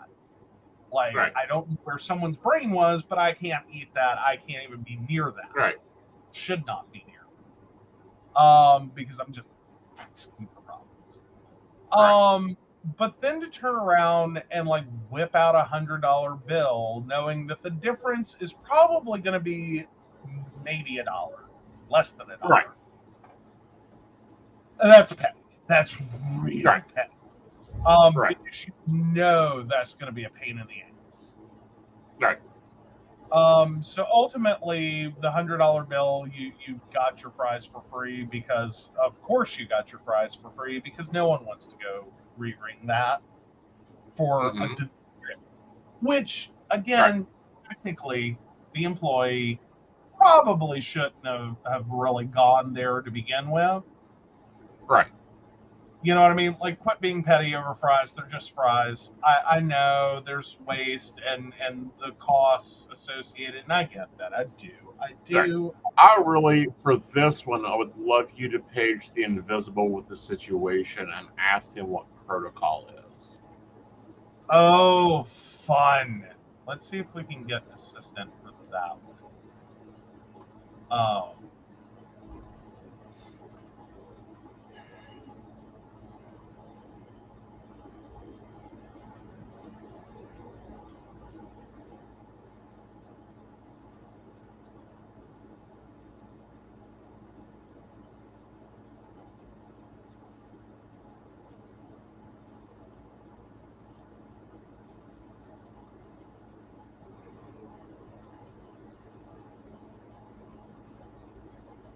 We'll see if we get that in there. All right.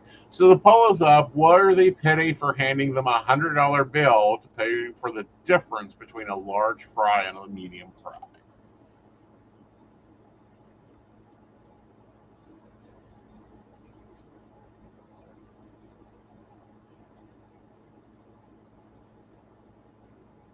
Right. All right, there we go. I've got that sent over. Here's my thing though: is this is one of those penny wise, pound foolish moments, though, in my opinion. Like the amount of time the customer and the employee are arguing over this, you've probably lost Right. the difference. Right. Like, here's your fry. Sorry for the confusion. Right. That's where I'd be at. Is like, this is not the hill you want to die on today. Right. It's not worth it. Right. So what I asked Invisible was, at the restaurant, if a customer were to state they ordered a large instead of a medium fry and the receipt shows a medium, do they pay the difference? And does anyone argue before handing over the large fry? And are they spit on? Sounds like clear questions. Mm-hmm. There we go. Yeah. We can't guarantee the Invisible's awake. Yeah. He has. Invisible has seen and is responding. Awesome. Peace. All right. While that's transpiring, we have the advice one. Let's take on poly advice. All right. Just don't know what to do anymore. My nesting partner and I have been polyamorous for over 10 years, more so me for the longest time. Nesting partner just enjoyed the thrill of their kink, seeing me get dressed up for dates and all. Then I come home happy and loving towards them. My nesting partner has had a couple of relationships here and there, but nothing serious. Now we're both partnered and serious with these other people. Nesting partner's inner E was awful to our relationship. By accident, they started to ignore my needs and desires. I tried very hard to not only express my feelings, but also but give them the opportunity to establish a new relationship. Fast forward a couple of years, and I feel like a nag now, fighting to get my needs met. I don't feel valued. I don't feel respected or even desired most of the time. I'm starting to become insecure in our relationship, and it breaks my heart. My other partners are great, by the way, and so are my metas. Most of us are all in therapy for one reason or another, so we like to joke about that. I do suffer from ADHD, RSD, depression, and anxiety, and I'm medicated. Nesting partner has borderline personality disorder, and sometimes I allow things to be when I notice their symptoms, but is not medicated for it. I feel like I'm constantly on a hilly road. I feel like I'm always putting in the work to be a better person who fights their own ADHD symptoms and research everyone's mental health problems to better communicate and meet their needs. Some days, nesting partner meets my needs, but days like today, I don't know how to feel anymore. It's been their week living with their partner, and unless I text, I haven't heard from them, and their responses have been sweet and loving for the most part. So today we said our good mornings, and then I decided not to be the first to text, and it's been silent all day. Why am I not surprised? But it hurts. We have kids together, if that makes a difference, and I've been on dates this week and with a partner who stays with me every other week. This partner that's currently with me also has a nesting partner, and they're super sweet. He texts in the morning and before going to bed, maybe makes a quick call, and occasionally do check-ins, but nothing that takes away from our time, and I respect him for it.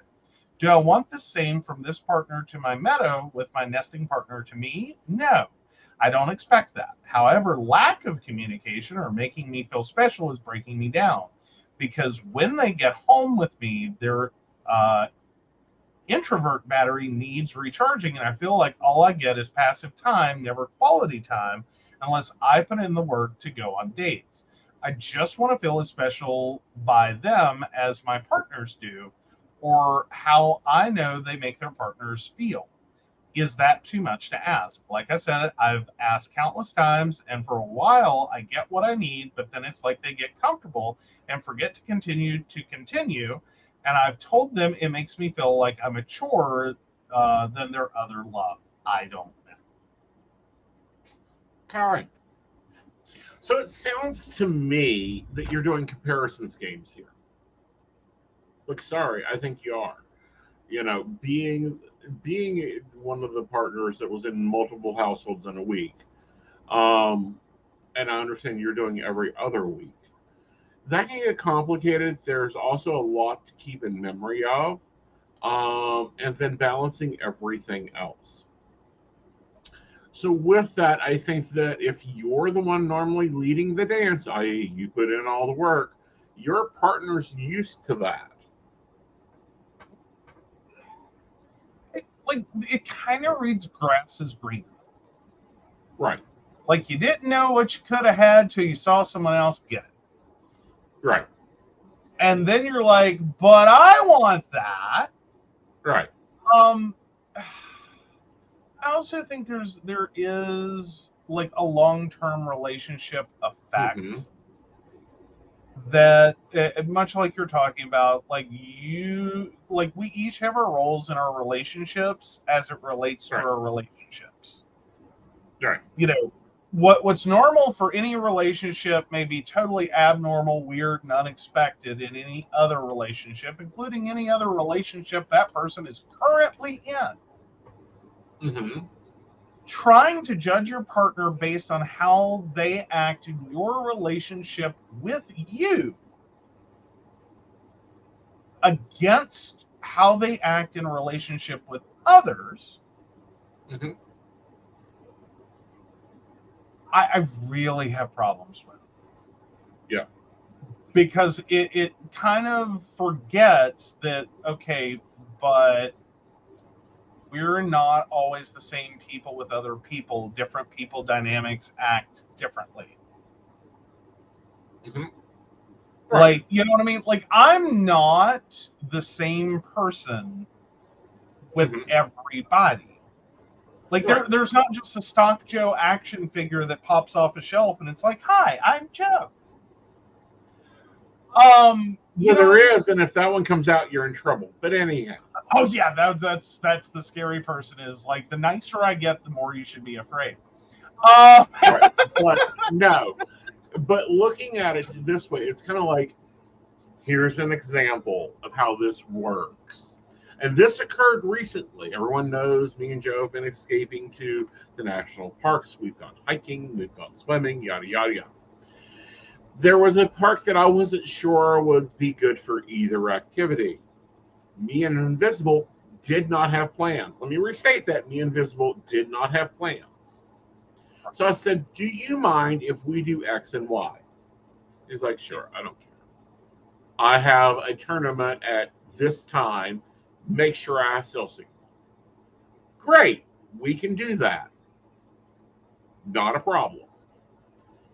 For those that don't know, Invisible is a gamer, a massive gamer, and he's OCD about his gaming. But anyhow, yes, very. Not a problem. Get me to church on time on Sunday for the wedding is his approach to tournament times. Yes. So, fine. We go down, I get out, we start walking down, and he's like, I can't do this. And I'm like, stay in earshot. Let me go check this out. I'll be back. Not the same experience as when me and Techie do this, and it's like, you go as far as you can go, I go as far as I can go, and then you like check things out together. And usually it's not one hand on the car. Like, this is as far as I can go things. No. Well, that was particularly some rough terrain, and I understand that one. And that's a little bit of hyperbole there. And I will push my limits to a point, but especially after the fall.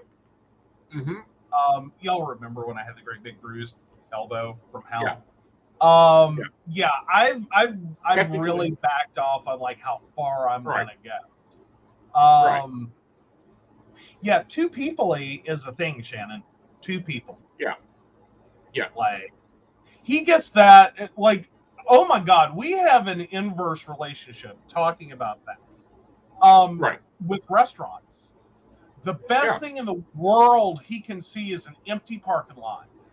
He just, he gets hot and bothered at the customer service he is about to receive for walking in and being the only customer in the restaurant.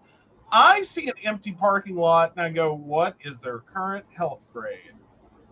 Right. Like, how bad is this place? Ain't nobody here. There ain't nobody. There's not a single car in the parking lot. There cannot possibly be good things going on in there. I do not want 72 hours of food poisoning. Thank you very much. Let's go somewhere else. Right. And how many times have you been food poisoned? Okay, well, currently 0, but that's because I generally steer away. But no, we do occasionally go to empty parking restaurants. Yes. Are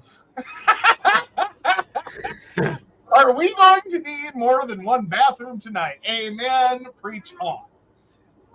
That's my reaction when I pull into an empty parking lot restaurant. Right. Like, but anyhow, Invisible is like, do they have nuggets or fries? Yes. Great. He's game. You know, but again, I'm not the same Aeson with Joe, because Joe would get really bored of me, you know, talking about, you know, what is it, Klondike that we play together, Nara Online that we play together. Like, that's not Techie Joe's thing. No, I got nothing for this. Like, I have very, very, very minimal, like, Naruto and Klondike information. Yes. Like, now, just enough to go, so Naruto's the one with the ramen shirt, right? And Klondike is the one where, like, you go around and there's a train and you discover other areas. Yeah.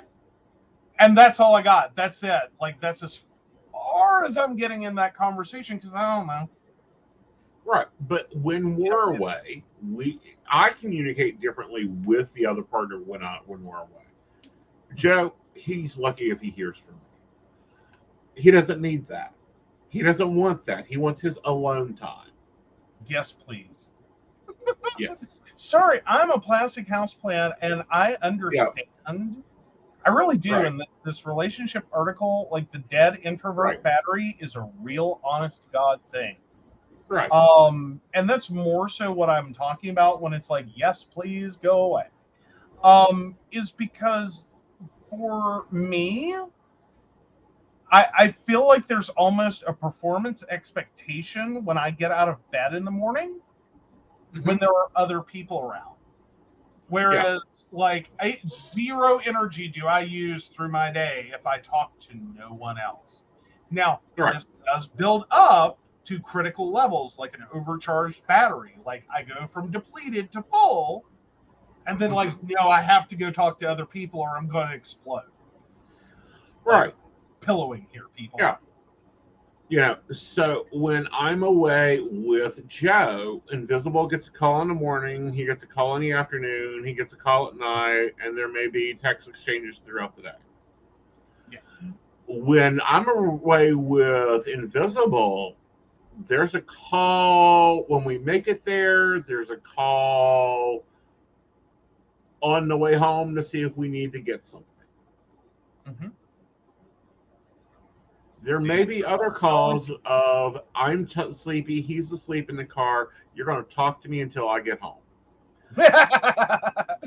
Like, I know you are an introvert, but by God, I need to live.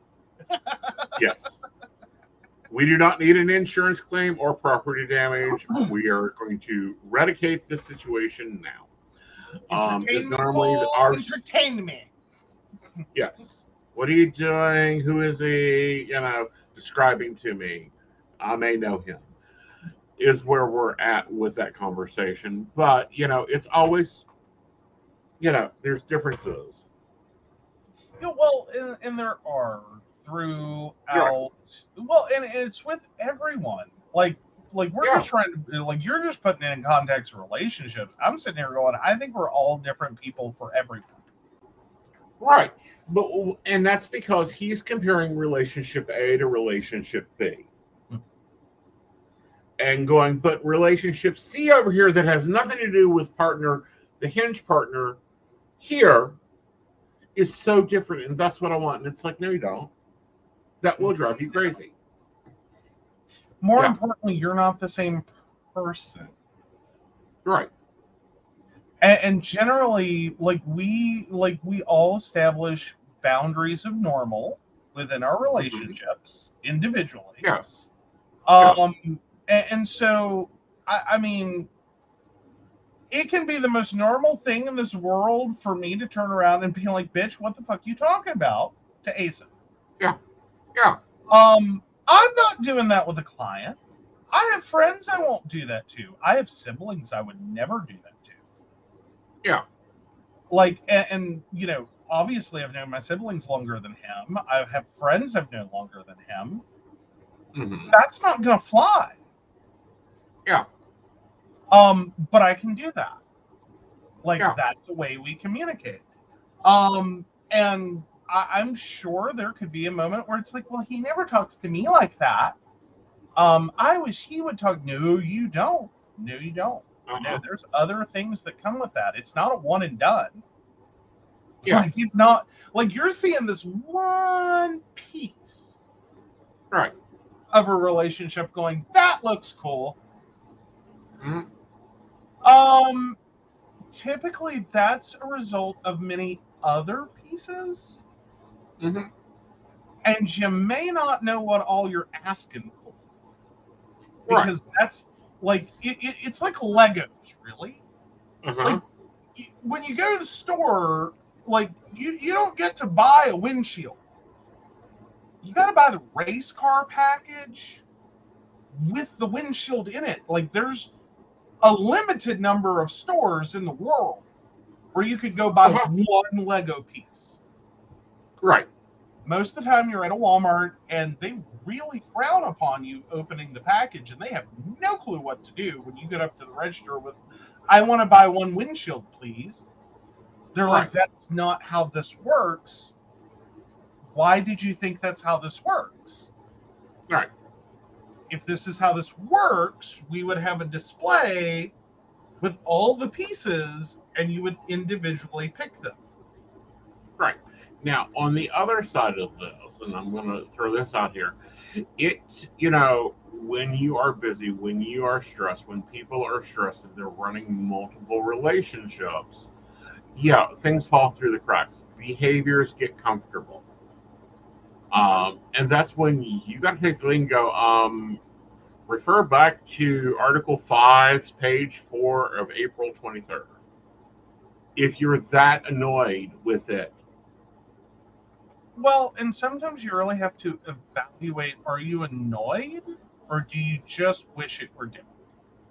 Right. And sometimes in identifying you just wish it were different, you really need to stop and reconsider that. Because that's, again, it's one piece that could be different, but there's going to be things that come with that. Right. Like, because there's a whole ecosystem in which that occurs in. Right. And it's not just like, it's not a salad bar. It's not going and getting one windshield from Walmart for your Lego set. You don't get the one piece you want. You have to buy the box. Right. Because inevitably these all come attached. Right. And here's a really easy example. Joe is my show husband. Like, we do shows, we go on shows, we are at shows. That's his department. I've taken Invisible on them. I will tell you point blankly, he hates it. He will pack the car. He will make sure everything is together. He hates being a show husband. Like, he will throw you out of the house better than anyone else in the world. I know. Like, he will pack the suitcases. He will pack the car. He will make sure I'm awake and caffeinated beautifully. But he's like, nope, do not go. I'm not. Nope, you don't need me. This is not a $3,000 event. Why? He looks so miserable when you have him do it, huh? Yes. Here you go, bye, has unlimited bandwidth and game time. Yes. Yes. And I don't even think it's about that. Like, I really don't. It's like, I will gladly support you going and doing things. Mm-hmm. And that is a form of support. Right. And I think a lot of couples, and we've seen this too, and I've gotten it from, like, when we're at events, I've probably created problems for husbands. Okay? Probably. Because I gladly go to events, I gladly stay through events, I will gladly stand there and operate the queue and manage and go grab coffee and do whatever I need to do. Mm-hmm. I'm cool. And I've noticed more than one or more than once comments have been made. Mm-hmm. And sometimes not even comments have been directly made to me, but I've seen the resulting effect of like really ticked off spouses that I feel like I'm the cause of. Because, like, I showed up and did the thing, and they're like, I showed up, I brought you here, and then I left. And I am supportive of your business. Like, that's why I bought you business cards. That's why I did this. This is why we got this car. This is why we did all these things. And it's like, it's not that their spouse is unsupportive. It's that they're seeing something and they think it's like the one piece Lego. And it's like, oh no, there's a bunch of things to go with this. Yeah. There are many things I suck at, and like, I just can't do. Yeah. Like, that I'm sure your spouse did because you've talked about it, and I think that's great, but that's not me. That's not what I do. Right. And so we have two different interactions. And I've seen spouses get really pissed because I'm not trying to make it the Joe show, but I think sometimes it's the Joe show. That they see it and they're like, I wish my spouse did that. And then they get annoyed. Like, why isn't my spouse doing it? Right. Why isn't my spouse here setting up my stuff? And why isn't my spouse here to get me coffee? And why isn't my spouse doing? And it's like, honey, did you argue with your spouse before this event? Did they tell you you were stupid and worthless and that you just were wasting your time? No? Okay. Then they're at least somewhat supportive. Did they do anything to get you here today? Did they provide childcare? Did they run interference with your parents? Did they, like, are they working extra shifts while, keep this all afloat while you establish? Like, what are they doing? Before you sit here and have this moment, like, I didn't walk into the same situation your spouse did. No. So I also get to approach this differently and apply myself where needed. Some spouses, like, this is, you woke up yesterday morning. You decided, I'm going to become whatever it is you want to become. And this is a whole new thing, and you're quitting your job, and you were the primary income provider, and like, all these things filled out, and like, but you think supportive looks like me fetching him coffee and me being there at the table and me doing this. No, it looks like other things too. Yeah. It looks like a lot of other things. Yeah. You have to just be the one thing. Well, and see, that's the thing, is you differently. You were kind of lucky. What I mean by that. Yeah. Like, you were already doing this. You were already on the road. Like, try to stop you from going to an event. Well, not only that, but, going back to the beginning, Steve set patterns of behavior and set in, like, this is your show setup, and this is how you set up for a show, and you need these tables and you need these chairs and you need this, and this, and this is what your expectation is. You know, and he's the one that's like, and he's the one that at the time bitched because he bought down the steps 48 cups of coffee in one night. He's like, we're getting you a big cup. I'm not doing 48 steps of a regular like this. He'd laugh at If me. I wanted to ride the Stairmaster, I'd go to the gym. Gym. Yeah. Mm-hmm. Right. No, I'm there. Like, there's a limited number of coffees he gets. Mm-hmm. Like, there is a tipping point on the Starbucks runs to income today. Right. But what I'm saying is, like, he done the grunt work. He done the, the working out the Aeson process, and the Aeson husband process, because, he at the time had to go through all that. Of, okay, what are you going to make? How are you going to make it? The mathematical side of it, the organizational side of it. Like, he went through that phase that you see a lot of spouses go through now. Mm-hmm.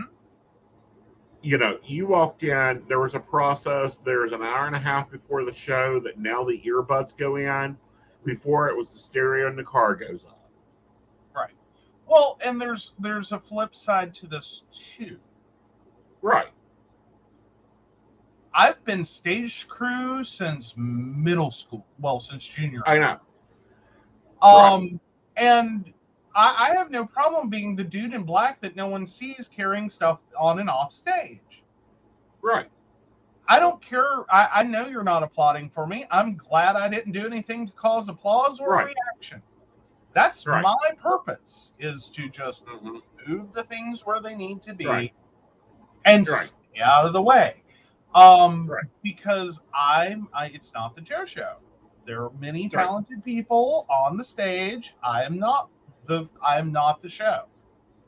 Right. And I'm very happy doing the things.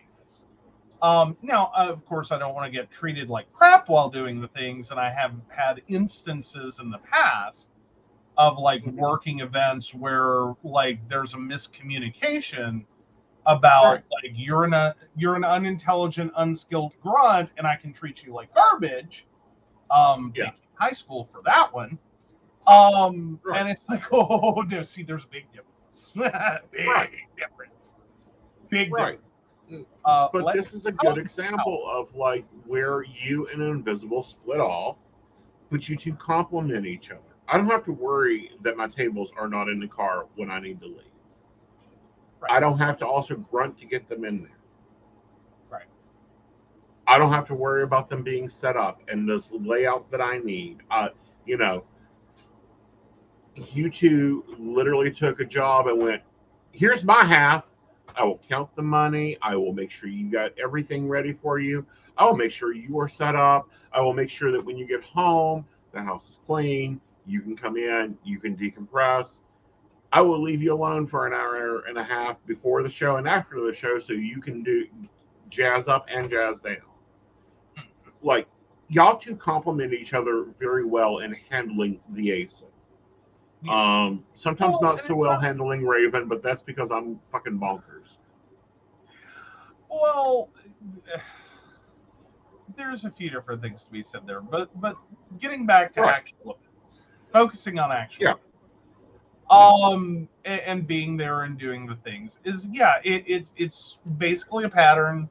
Like, I hate to tell y'all, and if you've been to an event with Aeson, it's like his booth. Everything's in the same place every single time. It looks, with marginal year-to-year changes, identical to what it looked like last year.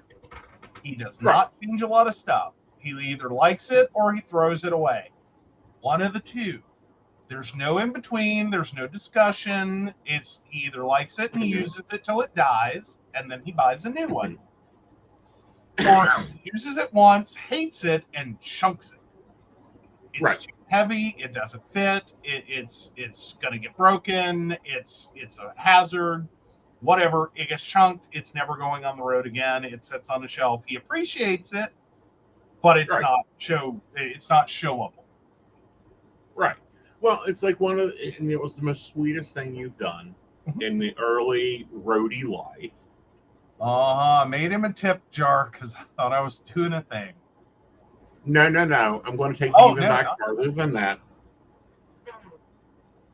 Oh, God, the photo frames. Yes. Love him. Love him to death. I have plastic frames that can get beat the fuck to death. A hurricane can come through an event, knock them the hell over. They're fine. Generally speaking. Right. Generally speaking. But here's the thing. He got to an event and like all of these frames were broken. Like they were on the last legs. They were dying. They had died. They were like duct taped together for this event. Me thinking I'm doing something useful, went to Walmart, bought full photo frames. Nice photo frames. Pretty photo frames. Glass photo frames. And I'm like, I did a thing. And he's just sitting there going, how do I tell him he fucked up? In the sweetest way possible, but he fucked up so bad because I can't use this. Yeah. Like, and you did, and you were like, it was one of those moments where it was like, I get it. Like, I didn't, like, I was trying to do the really cool thing and, like, upgrade you. Like, I can't believe he bought $2 photo frames. Like, so I spent, like, I don't know, like $15 a photo frame. Right. And I looked at you and said, honey, this is really awesome and this is really nice, but we can't use this. Take it back. Right. And I'm like, what did I do? And he was like, you don't understand. I really, glass is going to get broken. Like, off the top. Glass will be broken. It is always broken. Every time I take glass on the road, it gets broken. Right. There's no hope for glass. Right. Okay. I vend outside. Yeah. 2, these are very nice photo frames and they look great and they're also going to get broken. Right. In the bag, on the table, someone knocks them over. Like, there is no point in spending more than a couple of bucks because I have to replace these all the time. Right. Like, I buy them at Goodwill because everyone always donates them. There's like 6 to a pack. And I just keep them on the bookshelf and we just rotate them out. The other thing was I need to change my prices for events. West Virginia, it's $20 for a fair reading. Yes. I go to Ohio, Columbus, that $20 becomes $50. I go to up to New York, that $20 becomes $300. Easy. But no, none of this did I know. So I really thought I did a thing because I didn't know better.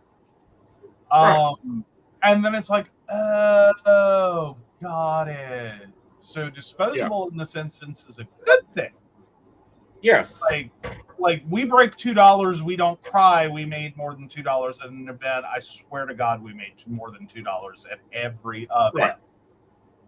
Like, we can replace it. Like, I do not want to be mad at this customer for knocking shit over because it happens.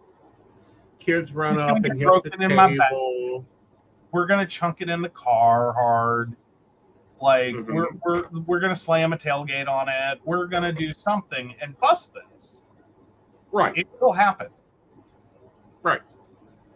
And that was Joe learning Fairlife. Now, I don't do a lot of Fairlife. Right now I'm basically working 1 or 2 segments. But I've had people that I worked with go, well, we're going to rotate Joe around. And it's like, no. Like, I'll share the Joe. I will not rotate the Joe. Yeah. He is not a standalone package. Like, no, you can't just yank him entirely and be like, he's your handler today. And we're going to give you this person who's untried, untested. You've never met them before, and possibly they don't even want to be here. Right, because they don't know there are signs and symbols that Joe knows. Like if I've got a line, he knows that I'm going to clear that line very quickly. He also knows that. Okay, he sent 5 back to back. He needs a cigarette break and a coffee. Yeah, but if I'm in a reading and you hear that deep breath, get the next one ready because I'm wrapping this one up. Mm-hmm. Yeah, there are certain cues. Like, and again, it's not that he gives the same reading to everyone. Right. But he has a format. Right. Again, if you've read with him more than once, you will catch there is a format. Right. Like and a lot of that has to do with starting a network, I think. Because you have to have a format. They preached a format into your head. You do this, then you do this, then you do this, then you do this. Like you have the entirety of a call, and this is where you break it into segments. Right. And so that's how you read in public. Is you have an introduction, you have a starter question / let's shuffle the cards, you have the reading, you have a Q&A about the reading, you have a so what else can I do for you, and then you have the alrighty phase, which is we're done here. Yeah. Unless you have something else. Like, I really appreciate you sitting and reading with me today, but get the fuck up from my table. I have 6 behind you. Let's go. Yeah. Next. Yeah. And I'm not saying he's that hateful or what he's thinking is that hateful. I'm just saying that's what it is. Right. Is like it's a pattern of behaviors, and when I see them, it's like, okay, he's getting ready to, and I can normally, though, I swear to God, every time I think I got it, different events work different, and different clients sometimes really throw a wrench in.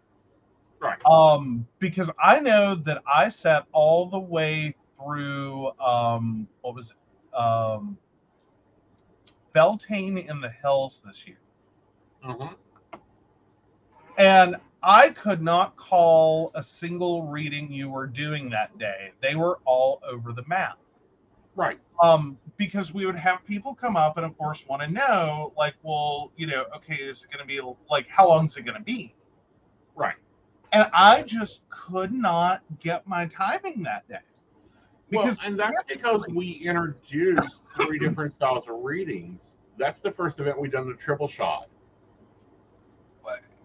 True, but that wasn't really exactly how it kept working out that day. Yeah. Is that you kept having some that would sit down, and I swear to God, it may have been a 20-minute reading, but it was like done in 5 minutes. Yeah. There just wasn't a whole lot to talk about. They didn't have a lot of questions. They were happy with what they got. They weren't upset. It was just they got their information, and it did not take 20 minutes. They had 20 minutes they could use, but they didn't have anything else. And then you had 5-minute readings, I think, that day, like 1 card readings. Right, but those 1 cards all went full readings within. And that's my problem, is because it was supposed to have been a 5-minute 1 card reading. 5 minutes. They're supposed to be out of here in 5 minutes. I know they're supposed to be out of here in 5 minutes. I know the reading. I know what he's doing. And then it turned into, but wait, there's more. No, it was a 1 card, and they're like, okay, I want the full reading. And I'm like, all right, here we go. Boom, boom, boom, boom, boom. Here's your angel cards. Boom, boom, boom. Here's your dark moon astrology. Boom, boom, boom. Yeah. And I think some of those turned into like 40-minute readings. Yeah. And it was just like, I don't have a clear, like, right. You know what I mean? Like, because usually when you do event reading, They are 20-minute appointments that usually terminate by 15 minutes Mm-hmm. because no one lasts more than 15 minutes with you. I swear to God. There's a few. It's rare. It's rare. And there's only, well, like there's a few literal standout clients that it's like, oh, he's going to be a minute. Yeah. Like this is 20-minute reading that's going to take 35. Mm-hmm. Because I know this client on site. I know every single time they sit down, it's a 35-minute reading without question. Right. Always, every time. But generally speaking, it's a 20-minute cycle, so 3 appointments per hour, Mm-hmm. and they are done in 15. If he Mhm. has a line, we can bump a few forward, and then let him get the big break after. Right. Because they are supposed to be set up that way. Right. Generally, most events. But yeah, no, sometimes it just goes a total other direction. Like those Right. I can follow, and it's real easy to sit there and Right. be like, yeah, I can hear, like I can tune in long enough to be like, he's in the middle of a reading, he's at the beginning of a reading, he's at the end of a reading. Right. Well, I'm not it's like hearing what he says. It's more the tone. right. It's like, but then you have like Mid Ohio that we done, and I'm like 16 minutes, 16 minutes, in, out, done. 16 minutes, in, out, done. I'm getting a cigarette. You don't have any more. All right, I'll be back in 16 minutes. Yeah. Well, but then there are events that like, and again, that's usually an event. And so Right. within the first few readings, you get like, it's clear and obvious. This is a 16-minute day. All right. They're all going to be about 16 minutes. He's about 3 minutes in. So it's going to be 13 minutes. Right. You know, and you can just sit there and count them like widgets. And be like, well, there's 4 ahead of you. So that's roughly an hour. So if you'll come back at about this time, he should be ready. Right. But, you know, those events, the more corporate style events that I do, really it's like get their number and just text them. 5 minutes to reading, 5 minutes to reading, 5 minutes to reading. But now I'm throwing a new widget at you. And, you know, it's going to be the Reiki sessions. And again, those I don't think will pose a huge problem unless you get someone in that chair and you're like, oh, this is going to take some time. Yeah, I'm going to have to work through some for a 5-minute Reiki. I'm going to sit here and like do Reiki triage on your poor battered body. Just like cancel my afternoon. Well, it's not going to be canceled my afternoon. It's like, well, you're going to have to book up an appointment. You need to speak to him about that because it's going to be a thing. And yes, I'm launching Reiki. I've made the decision after Pagan Pride. Go ahead and launch it. It'll probably be a couple of events before I'm doing full Reiki treatments. Right. But no, all right, let's see where the poll is. Yeah.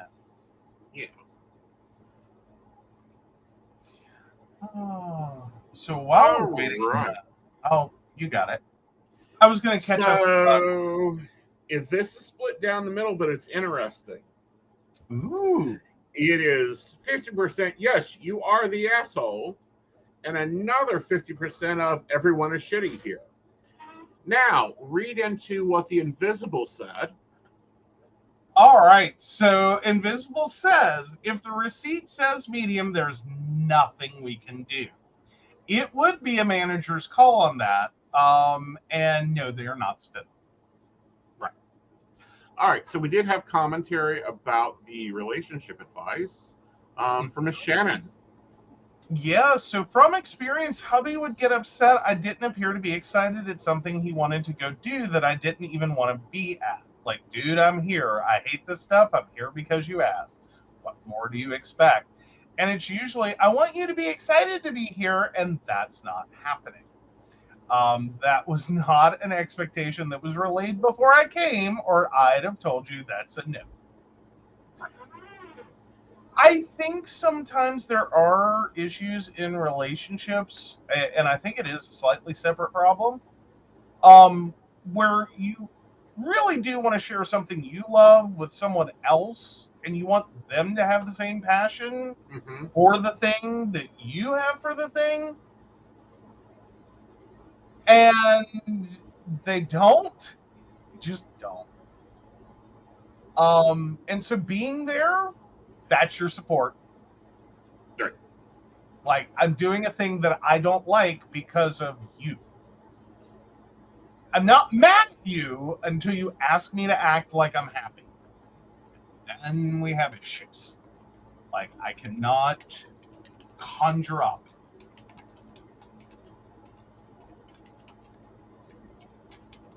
No, I get that one. I get that one. I do. Yep. Shannon says, yeah, I was just, are you going to get Getty doing research for stories with me? No? Then be glad I'm here. Yes. Well, and this is another one that the husband, another creator that I really admire, and she's a writer. The husband loves talking about stories and story ideas and reading stories, but he hates research. It's like, with us, you hate it when I go into research mode, especially when it's analytics. Sometimes, yes. Yeah. Not always. Sometimes you come back with really cool stuff. Yeah. And then I'm like, okay, that was totally worth it. And then sometimes it's like, oh my God, he's gone on a deep dive. Yep. I need this man to come eat dinner. He is on a deep dive. Yep. All right, guys, we will see you tomorrow night for Energy Overviews. A reminder that tomorrow is Psychic Saturday, and Patreons, remember your codes when you book your Psychic Saturday appointments. Use that benefit. Yes. And with that, take it away, Joe. All right, so of course we want to thank Beverly Walker, Mika G, Kathy, Mary Winfield, Brenda, Shannon C, Shannon D, Lady Gwendolyn, Charles Shaw, Tracy Van, Caitlin Bell, and Devin. If you'd like to learn more about us, the show, or how you too can become a Patreon sponsor and receive all the wonderful benefits our baristas receive, please visit us at pcspnetwork.com. Yes. Good night, y'all. Good night.